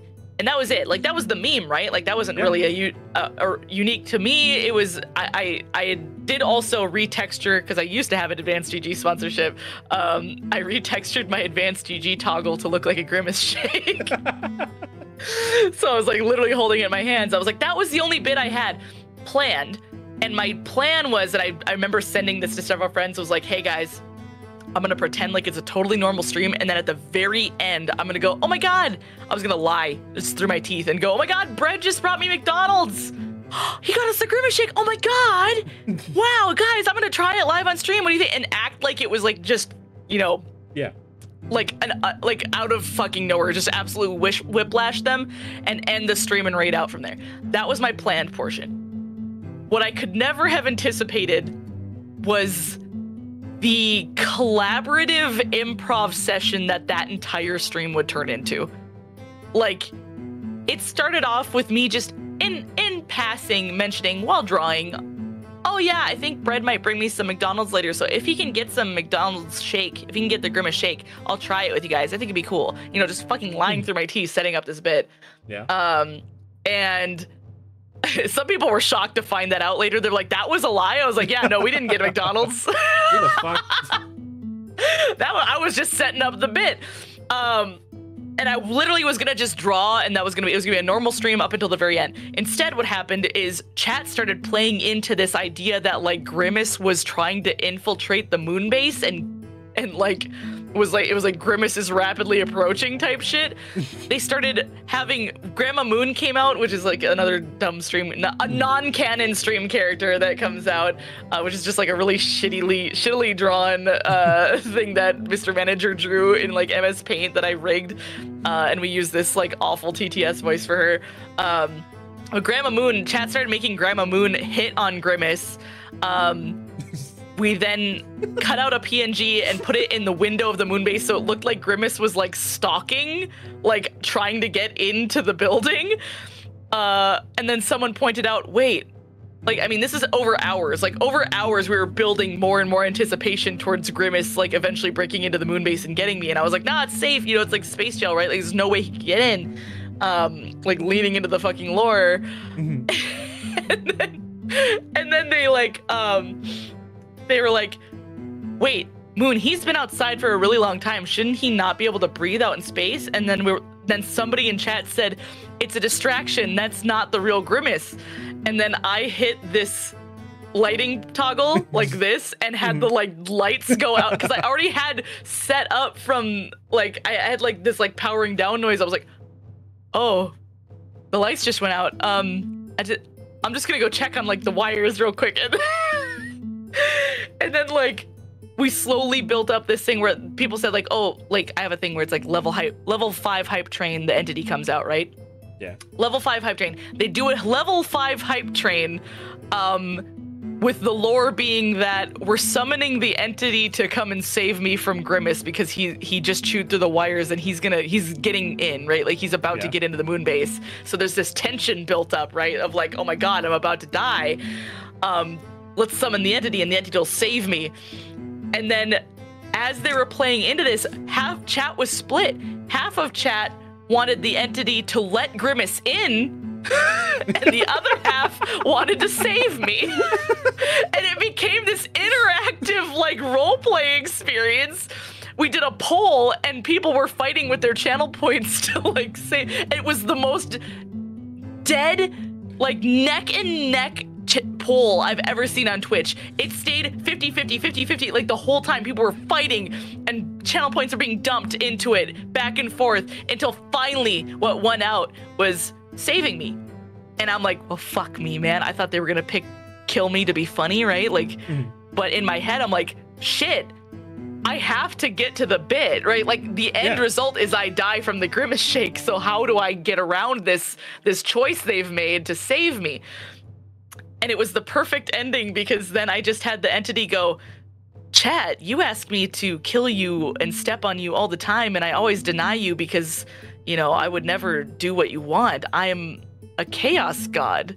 I do the opposite of what you say. I'm gonna let Grimace in, and they're all just like, no, no, they're just screaming in chat like, no, what have we done? What have we done? And then like, and then I have the entity go because I was like, how am I gonna get Moon to drink the Grimace shake? Because she's already known that Grimace is here and her life is in danger this whole stream. So how am I gonna have her like still drink the Grimace shake after all that? And so in my toggles in studio mode, I'm like turning the lights back on, getting it ready so that Moon will just be able to be back on screen with the Grimace shake in hand, like nothing happened, right? Like, and I have the entity go, in fact, chat, I'm going to wipe her memory. She doesn't even know that Grimace is there. So the chat has the idea that Grimace is in the Moonbase with me, but I don't know now. And we cut back as the entity does the classic like evil laughter, like fading, and it cuts back to the scene we're in before, and Moon is sitting there, Grimace shake in hand, the lights are back on, it's like nothing's wrong. Grimace is no longer in the window, so you know he's inside of the Moonbase. and I'm just like, oh my god, I pretend that I had like blacked out and didn't even know I was streaming. I was like, oh shit, did I go live? Oh, guys, sorry, I was just gonna drink this Grimace shake. You guys don't mind, right? I can try it live on stream. I'm just like leaning into this. And it's so funny because chat reacting to me losing my memory was some of the funniest shit I've ever seen in my life. There were so many people. There was like 2 people trying to warn me. Most were doing like sarcastic, like, yeah, try the shake, smile. Like almost everybody was like, I'm sure nothing's gonna go wrong. Sure that's smile. Not a plan. Oh my god. It's a totally normal shake. And then it cuts to the ending that I had planned. And all of them are thinking like this isn't. Also, I want to point this out. This was a much shorter stream than normal. So people probably thought I was gonna end the bit and go back to drawing. Like I normally stream for like 6-7 hours. this was like a 3.5-hour stream, so they probably were fully thinking I was going to like leave the bit and come back. No, I cut. It starts playing that song that's like, I don't want to set the world on fire. Yeah. And it's just silent. And chat explodes. I've never seen chat move that fast in my entire life. They're all screaming like, she fucking died! She fucking died! And I this was like the cherry on top, is I let it linger for a little bit, and then I run the credits, the stream credits that I normally play at the end of the stream, and you see the realization wash over people as they think like, holy shit, the credits, like, is stream ending? And then I raid my friend Mari. You just see like now raiding with it, and everybody's like, is stream fucking ending? Is she actually dead? And I didn't, because Mari's a friend, so I knew I could play into this. I didn't put a raid message. I didn't say anything in chat. I didn't even talk in Mari's chat when we got there. Chat just went in to Mari's chat screaming, Moon fucking died! And I think that's the greatest stream I've ever done in my life. I don't know if that shit made me go, damn, I need to give chat more improv opportunities because they're funny as fuck. They are so much funnier than I could ever dream of being myself. The collective mind can make amazing things. It was some of the best improv and like role playing I've ever seen in my life, and none of it was planned. It just fucking off the dome, and everybody was so funny. Oh my god, I'll remember that the rest of my life. I remember coming off of that stream on such a fucking high of like, that was the coolest thing I've ever done. And not just me, but like with my fucking chat. That was the coolest thing we've ever done. 100 Monkey with typewriters and that. That's a once in a year stream. Right, like it was. It felt like the kind of, again, going back to like the, you know, the memories and stuff, or like the people that inspire me. It felt like a Germa stream. It felt like the kind of like bit that would happen on a Germa stream where it's like set up to not be planned, but then you realize, no, this is all planned. But then also like things are still happening off the dome, and it just gets, you know, it's something you remember.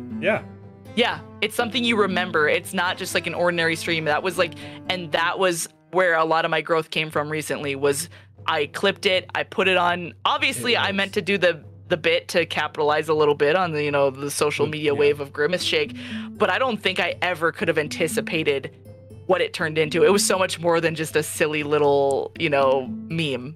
It was a beautiful moment of role play that I will remember the rest of my life.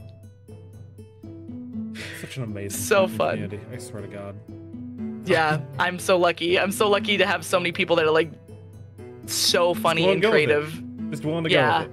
And they absolutely rolled with it, and they made it 10 times better than anything I could have dreamed of. My God. Okay. How you feeling, man? You feeling good? I'm feeling good. I've been munching on M&Ms this whole time. If you see me chewing, I'm just like eating candy to get little bits of energy. Oh, Christ. That is the end of the chat questions. We didn't get all too many today. That's, again, we've covered a lot today. Yeah, a lot. For sure. Whenever I get around to editing this, I'm sure future me is going to thank me. I say sarcastically. Now I gotta watch the VOD. You don't worry, Wiz. There'll be plenty to watch. 2 final questions. 1, Moon, we've talked about your past a lot. What's coming up in the future? Where are you going from here? Big plan. One of the biggest channel changes that's ever happened is coming up. Like, I'm actually really fucking excited. So we talked a little bit earlier about like trends and stuff with like chat mascots and stuff. And something like a lot of streamers that I look up to in the VTubing space, like Izzy has those like the little worm guy. Basil's got the stinkers. Bunch's got the amoebons and stuff. And I like that it's not just about like a TTS creature, because Luna is my TTS. But Luna isn't a representation of chat. A lot of people have this. Poppy, I think, also, you know, with his little like skeleton chat. I think I love this. A lot of these content creators have this representation of chat, a visual for what chat looks like. Even Twitch itself has the little robot with the purple ears that's meant to represent chat. And I've been really pondering for a long time how the hell I could make something that would represent chat but still work with my lore, because I'm trapped alone on the moon with this robot, and I was like, I want something where chat can lean into the roleplay, because they're obviously extremely fucking good at it. And I think I need to give them more opportunities to do that. Another character to play with on the moon base. They also played a lot with like Grandma Moon, and that was even like a canon character. They just, had way too much fun with her. But I was like, but I don't want it to be TTS, because I already have Luna for TTS. I want it to be more like something they can use with like emotes, alerts, stuff like that. And so I have announced that these things called Jorbos are about to infest the moon base. They are interstellar pests. They're like little water bears, but aliens, and they can like survive almost anything, like cockroaches. They're fucking unkillable, and they eat magic and transform it into chaos. And they are drawn to the magical force field that is keeping Moon trapped on the moon by the Coven. They're like feeding off of it and producing chaos as a result. And the way that they produce chaos is by creating these crystals, which if you are a regular of my chat, my channel points are called JO crystals. Just ordinary crystals. Well, they're not just ordinary crystals anymore. The truth come out. This whole time they have been Jorbo Oolite, which Oolite means egg stone. They're Jorbo eggs. They're this whole time, kind of like Koroks with their little Korok seeds being their poop or whatever. They have been Jorbos are born from pure chaos. They literally just pop out of these crystals if they're left to incubate too long. And if you don't do that, they are a stable form of chaotic energy. And so chat has been they've been offering this crystals this whole time, so why not be a little Jorbos that give crystals? And they, much like their name with the orb in it, they are very drawn to orb-shaped things. So they love Luna. They think Luna is they love Luna, but Luna hates Jorbos. Luna can't Luna has been running experiments, constantly trying to test and see how to kill them, and has come up unsuccessful thus far. You can literally stick them in a hydraulic press and they'll bounce back because they're so squishy. And that's going to be the new dynamic of the channel, is that everybody are these little obnoxious little creatures who, by the way, again, represent neurodivergency. We're leaning into it. Yeah. Another thing a lot of people know about on my channel is the fact that we have regular stim breaks, where during an ad, we either dance or we pull out my little TBH creature model and literally stim, put on the most yoinky sploinky fucking music and do a little squishy dance. And Yippee, I'll just play it. I mean, this sound. Everybody knows. Yippee! That's what my channel's all about. they spam that, but they are still respectful. They don't spam it constantly, but they'll go on these Yippee sprees where I've said that my Yippee is the Costco hot dog of streaming. It will never raise in price. It will never have a cooldown. Just do it when you need it. I don't care how big I get, people will be allowed to Yippee.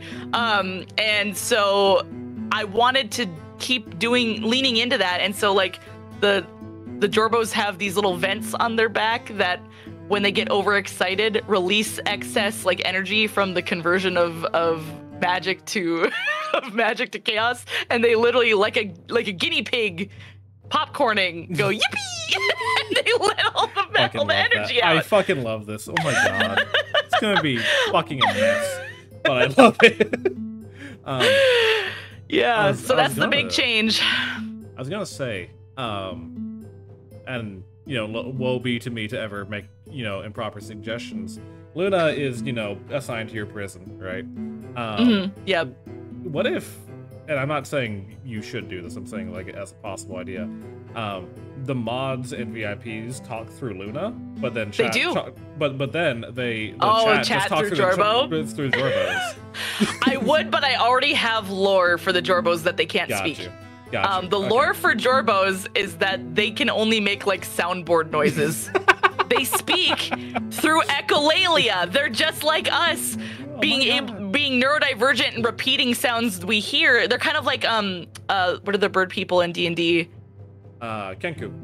Kenku. They're very similar in communication to Kenku in that like they literally speak through memes and like you know just saying sounds that they hear.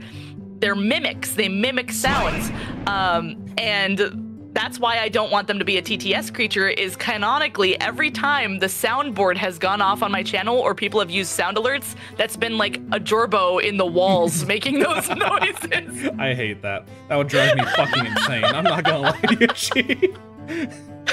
I'm literally making redeems for these two sounds. Yippee obviously is getting updated, but then this sound is getting one. And I think I'm gonna make one for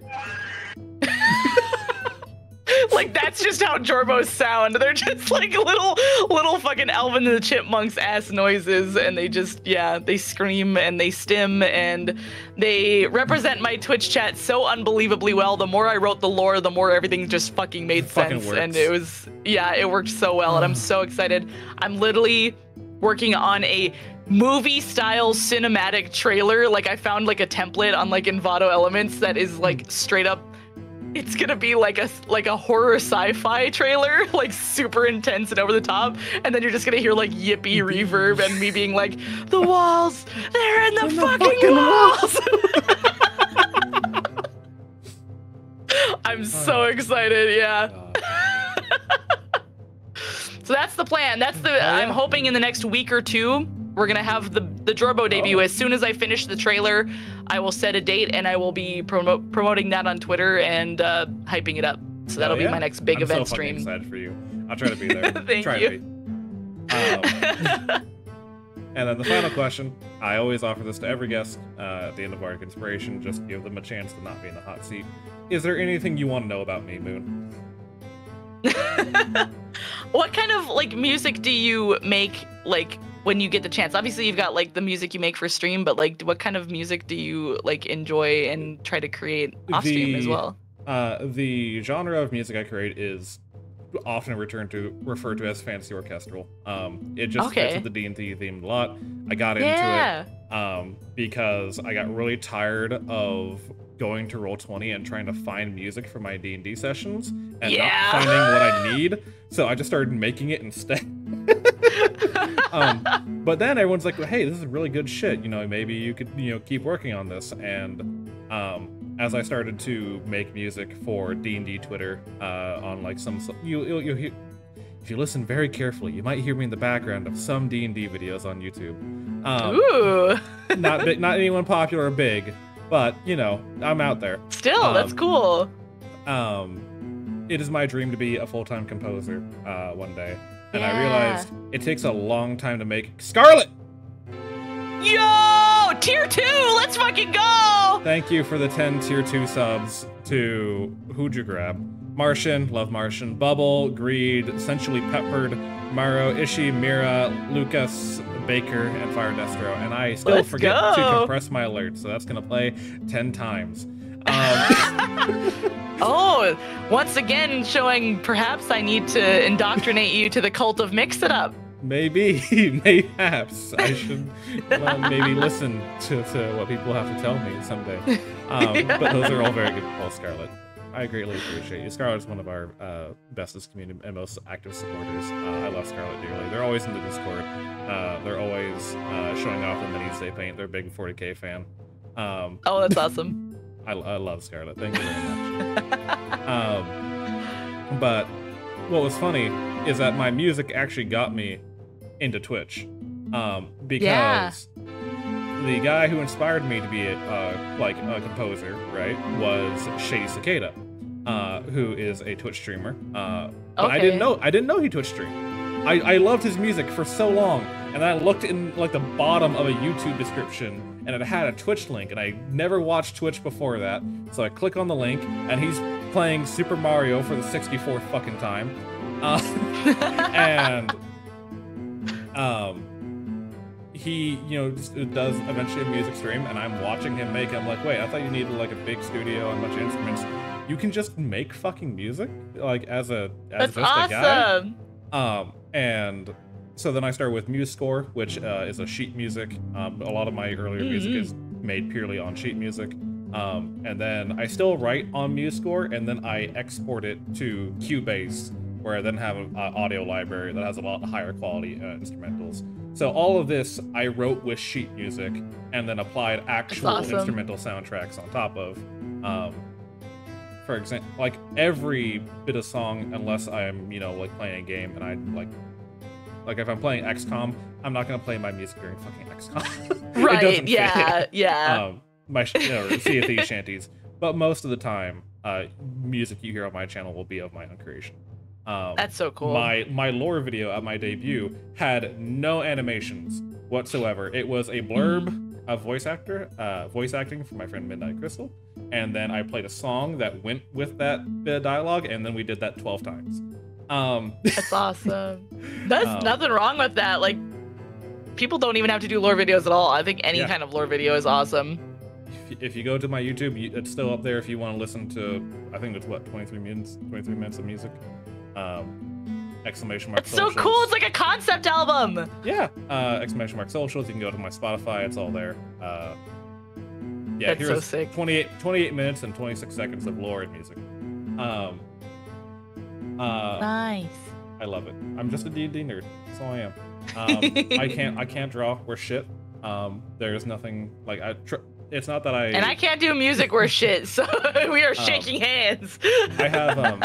I have trembles in my hands, right? So it's very hard for me to like get straight lines or, you know, the lines I want. So all my art just looks like garbage, quite frankly.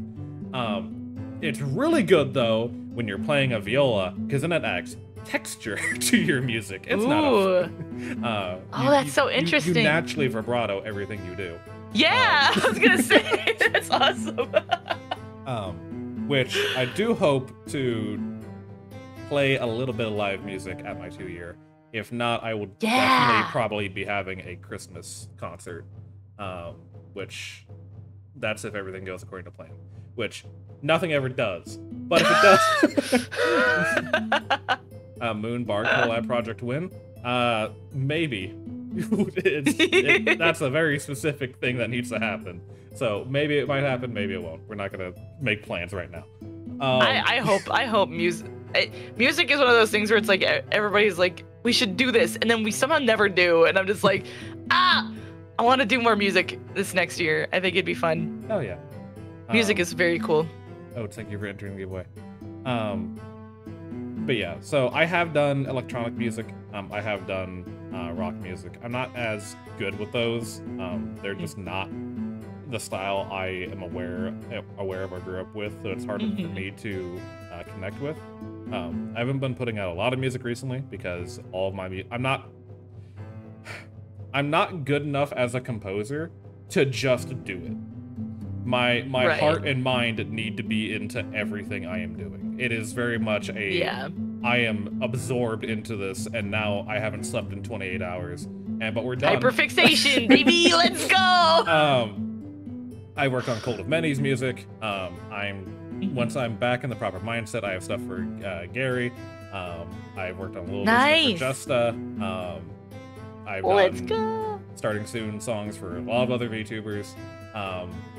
And yeah, yeah. That's I gave awesome. Justa a song and he hasn't fucking used it ever because he doesn't love me. But wow, worked hard on it. Justa. No. Wow.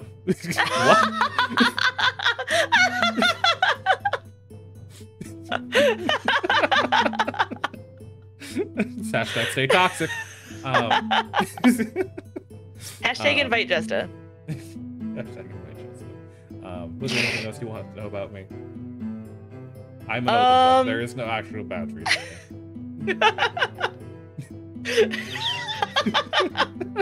He's perceiving.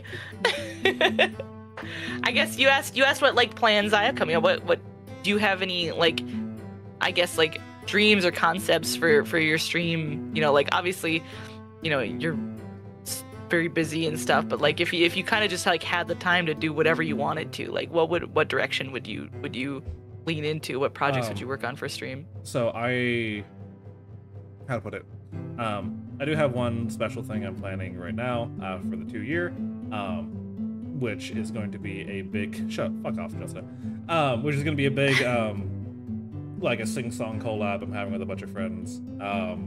I'm not going to spoil too much about it because I want it to be a surprise at the end of the stream. Oh yeah, of course. But I do want to keep your secrets. If I had the ability to do so, right? I would very much love to do more concerts. I would love to do a lot more game shows because I love doing game shows. We had Deal or No Deal, VTuber Deal or No Deal.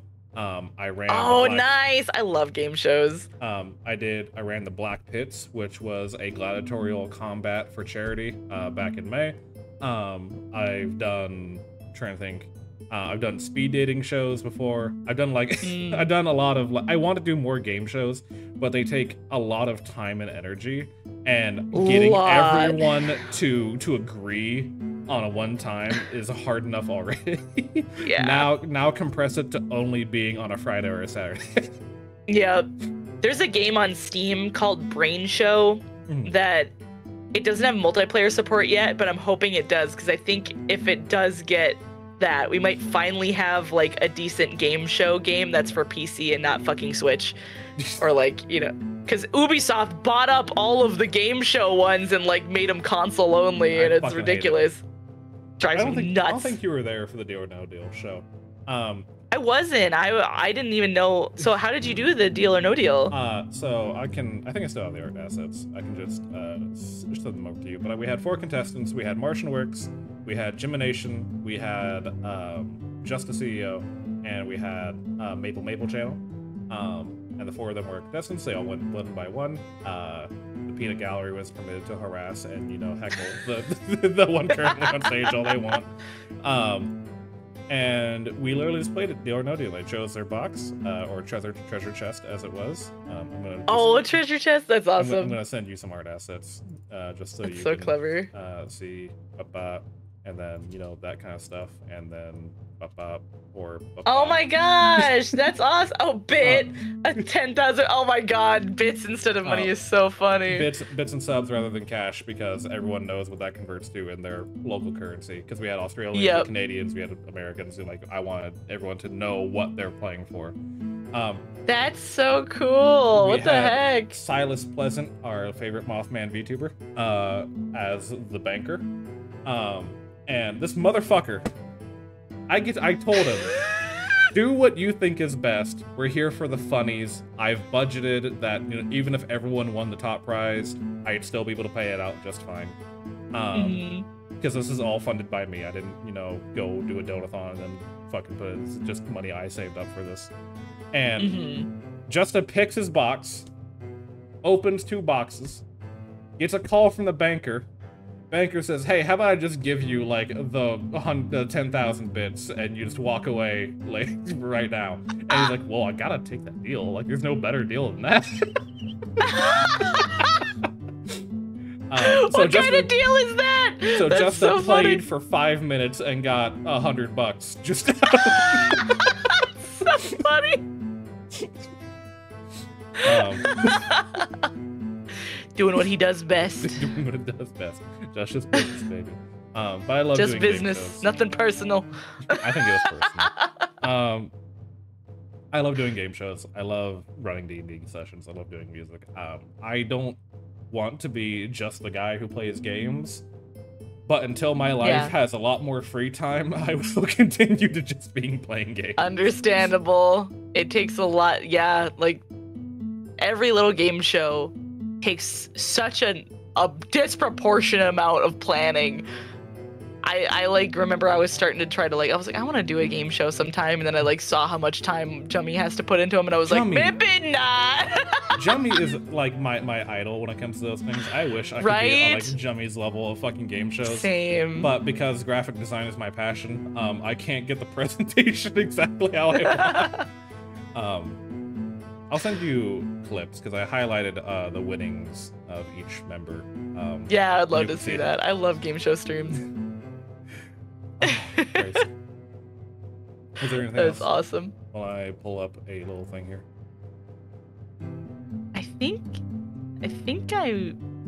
I can't think of anything else off the top of my head. Again, I'm terrible at small talk. No, you're fine. If you would have, if I would have had questions to prepare ahead, I probably would have. But then I'm just bad at talking. It's okay. Same. We're good at talking. We talked this whole time. We did so good. We did so good. We're so proud of ourselves. On God. Yeah. Yippee. Give me 1 second, and because as I mentioned, we have a giveaway today. Moon. Yeah. Thank you for being the 1-year anniversary guest of Bardic Inspiration. I totally had this all planned and did not fucking forget until the night before that it was the 1-year anniversary of my one special fucking thing on my channel. I'm honored. I'm honored. Oh, one last question. What number guest am I guess? Like, if this is the 1 year, how many have you had? Oh, fuck me. So we've had... now I have to think back because we did change the time scale. I used to be able to just count it by weeks, but then we had people cancel and all that kind of stuff. We've had... Let's see here. I'm gonna try to remember in order as best I can. We've had Faye, then we've had Goblin Pudding, then we had Skyheart, then we had Maple, then we had Pork Buns, Rain of the Mouse, Seth Esbat, like a Matarai, Silas Pleasant, Veridel Angel. I'm now immediately falling out of order. That was 10. We've had Norwegian, we've had Hey Solve, we've had Tiffany Tiefling, Demon Queen Vivi, we've had Gamer Goblin Gary, Cult of Many, we've Angus Plus, we've had, I feel like I'm gonna feel like such a jackass if I forget anyone. We've had Jummy, we've had Tia, we have had Soph, we have had... That's 20. Did I say Westy or did I not say Westy? I don't think so. No, Westy. We've had... I feel like I'm forgetting. Malamassacre. I don't think I said them yet. I've had a lot of guests, and I wish I could remember everyone, but like, it's the fact I know so many people. It's hard to recall. Right? Yeah. Yeah, count those out so you can have like a 100 special or something someday. I think that'd be cool. Let me list you do this real quick. We're gonna go back to 2022. I know it's more than 20. I counted that many on my fingies. 4, 9. We skipped that one. 12.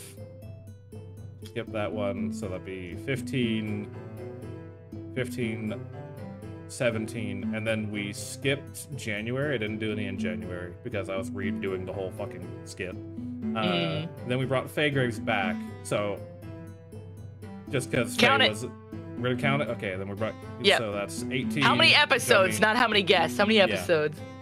Jummy... I think we've had 24 episodes, and this is 25.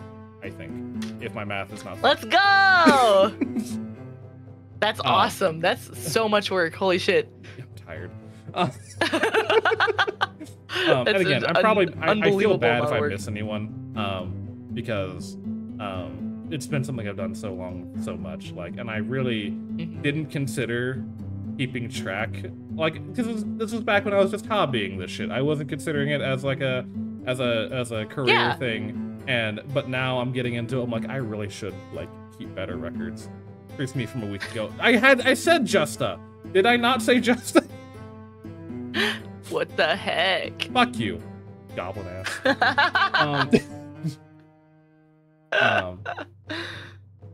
Yeah, see, everyone, don't fucking gaslight me.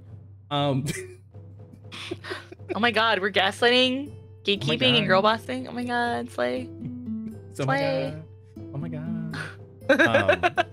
Okay, well, yeah, I was trying to get this thing pulled up because I remember there is a way to get your fucking redeems pulled up so I can just enter everyone's names quickly, pop out. There we go. That's what I wanted. Fucking Christ. All right, so as I mentioned, we are doing merch giveaways for our 1-year anniversary. We have both the hoodie and we have the coffee mug. I'm doing both of these because we're getting into winter months. I know that most of these people are in Discord. If someone's I love hoodies. I'm a hoodie addict. Hell yeah. I'll actually pull up a PNG real quick. So this is my friend Snackies. He's a disgusting flesh tuber. Wretched. They're on hiatus right now, but they actually they were the first person to buy my hoodie. That is fucking huge resolution. Jesus Christ. Don't worry. Crispy. Crispy. We're just gonna scale that down. So this is what the hoodie looks like. I think it's fucking neato. Oh, that is cool. They're kind enough to do a whole photo shoot of the hoodie for That's awesome. Get those lifestyle pics. Marketing. Marketing. Marketing. And then no one's bought the mug yet, so that's kind of one of the reasons why I'm gonna put it out there, just to make you take it. Take them. But then we have the coffee mug, which has our emblem done by Self Almighty. Typically speaking, the way I run my merch typically is I have bought the commercial rights, obviously, but also half the profit of each sale goes to the original artist. So whenever you royalties, buy merch, baby. Yeah, whenever you buy merch from me, you're also supporting the artist that would help work on it. So let me finish making this wheel thing real quick because I am totally well planned and thought out and not cringe whatsoever. Last chance, y'all, to enter the raffle. In the channel point redeems, there's a coffee mug giveaway and a hoodie giveaway. If you have 300 points, if you followed, you have enough to at least do one. And that's why I did it. So we don't have a random person coming in, hitting it, and then leaving, and I never see them again. I will not clear these out until after the things have been sent out, just in case we need to re-roll. Because someone, Look at all of them coming in. Let's go! Let's go! Life. More work for Bard! More work for Bard! More work for Bard! Yeah, just keep stacking it on me. Ribs, Rihanna. It's working! Marketing! Marketing! Everyone gets one. Rack. Okay, I'm going to turn off the hoodie one. We're done with the hoodie. You can still do the coffee mug. We're done with the fucking hoodie. Fuck you. Okay. Let me get rid of these. Alien guys meme marketing. And so it's all marketing? Always has been. Has been. Always has been. Unironically. We're going to put this into a window real quick, just so people know it ain't fucking rigged, and I'm not being a little bitch baby about it. Whatever you just did fixed your OBS stream of Discord, and it's like the right size now. I went into fucking studio mode so they don't see me pulling up the fucking... Studio mode fixed it. That's so funny. Well, good to know then, I guess. Shit. All right. Let me scale this down to, that's about right. Everyone can see and read this correctly. We all good to go? Are we excited? Yippee! Yippee! In 3, 2, 1, hoodie spin. Look at the colors. Oh my god! Wow. Ribs.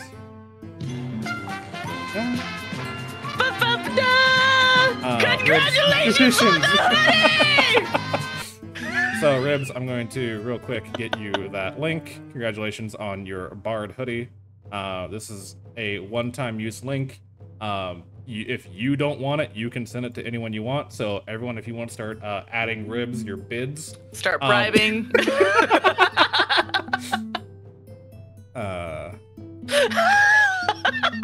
Ribs, you should have received a whisper. Let me know that you received it correctly. While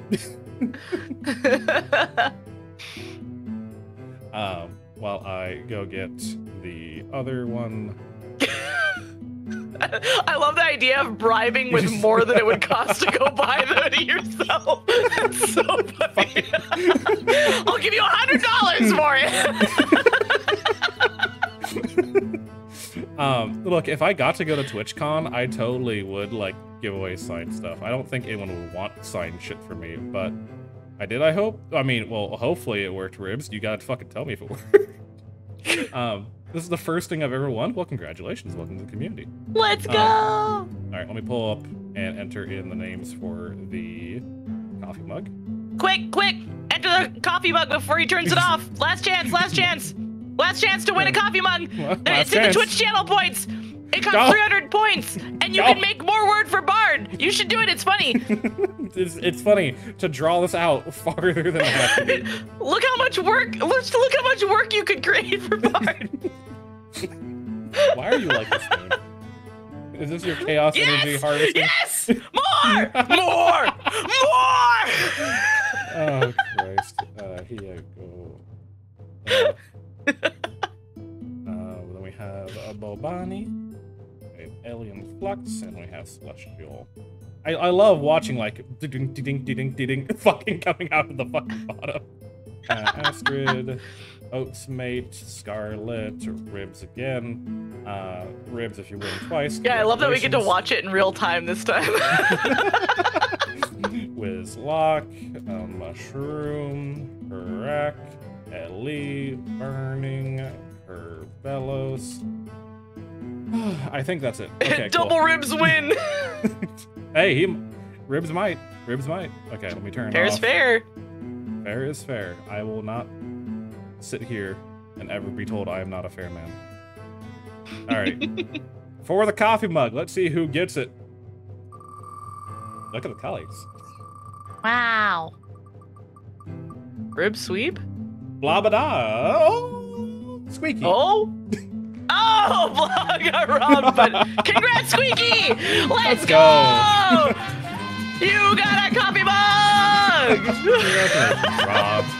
All right, let me DM that to you, Squeaky, real quick. Copy link. Clap, go clap, here. clap. Clap, clap, clap.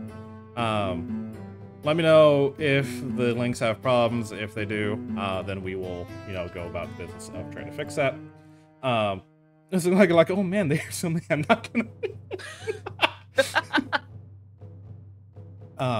There's no way! Whoa! Oh my god. I hate that so fucking much. Someone purchased a Bard hoodie. I wonder who that was. Who could it be? Who could it have been? But Moon, thank you for doing me for Bardic Inspiration. I did say before we started stream that I was going to do Baldur's Gate 3 after Bardic Inspiration. Yes. However, I've had so much fun with you. I'm actually kind of tired. Little EP. Little EP. I absolutely sucked the life out of this man. Simply cannot go on. Now, let me phrase this to all the mom people in chat. That doesn't mean I'm going to bed after this. It just means I can't be funny after now. Oh no, he came and now. Shut up, Curb. Shut up. Get out of here. Fuck you. The missile needs middle net. So, Moon, I did decide otherwise, and then I've changed my mind. As is Bardic Inspiration tradition, unless I choose otherwise. Who is our raid target for tonight? I have a wonderful artist to send you guys to, who I have not had the chance to raid into yet, but I talked about my friend Mari, Radical Mari, earlier. She is currently guesting on Lava Lehu's stream. And all of the PNG, at least all the matching PNGs on the right side of the screen, Red drew those. But I know Lava also is an amazing artist, both Red and Lava. They're a team called Calamiteam, and they're all wicked talented and so funny, and I think you guys would really like them. Hell yeah. Oh, Christ. Moon, thank you again for being here. Honest to God, I've had so much fun talking to you. I'm gonna hold you hostage a little bit after the stream to, get your words. But can I get a DM of the name? Oh, you already did. Look at you. I did, yeah. Look at you, fucking on top of this shit. Do you have any plans for the coming week? Oh, just hitting the grind, getting ready for Jorbos. The Jorbening?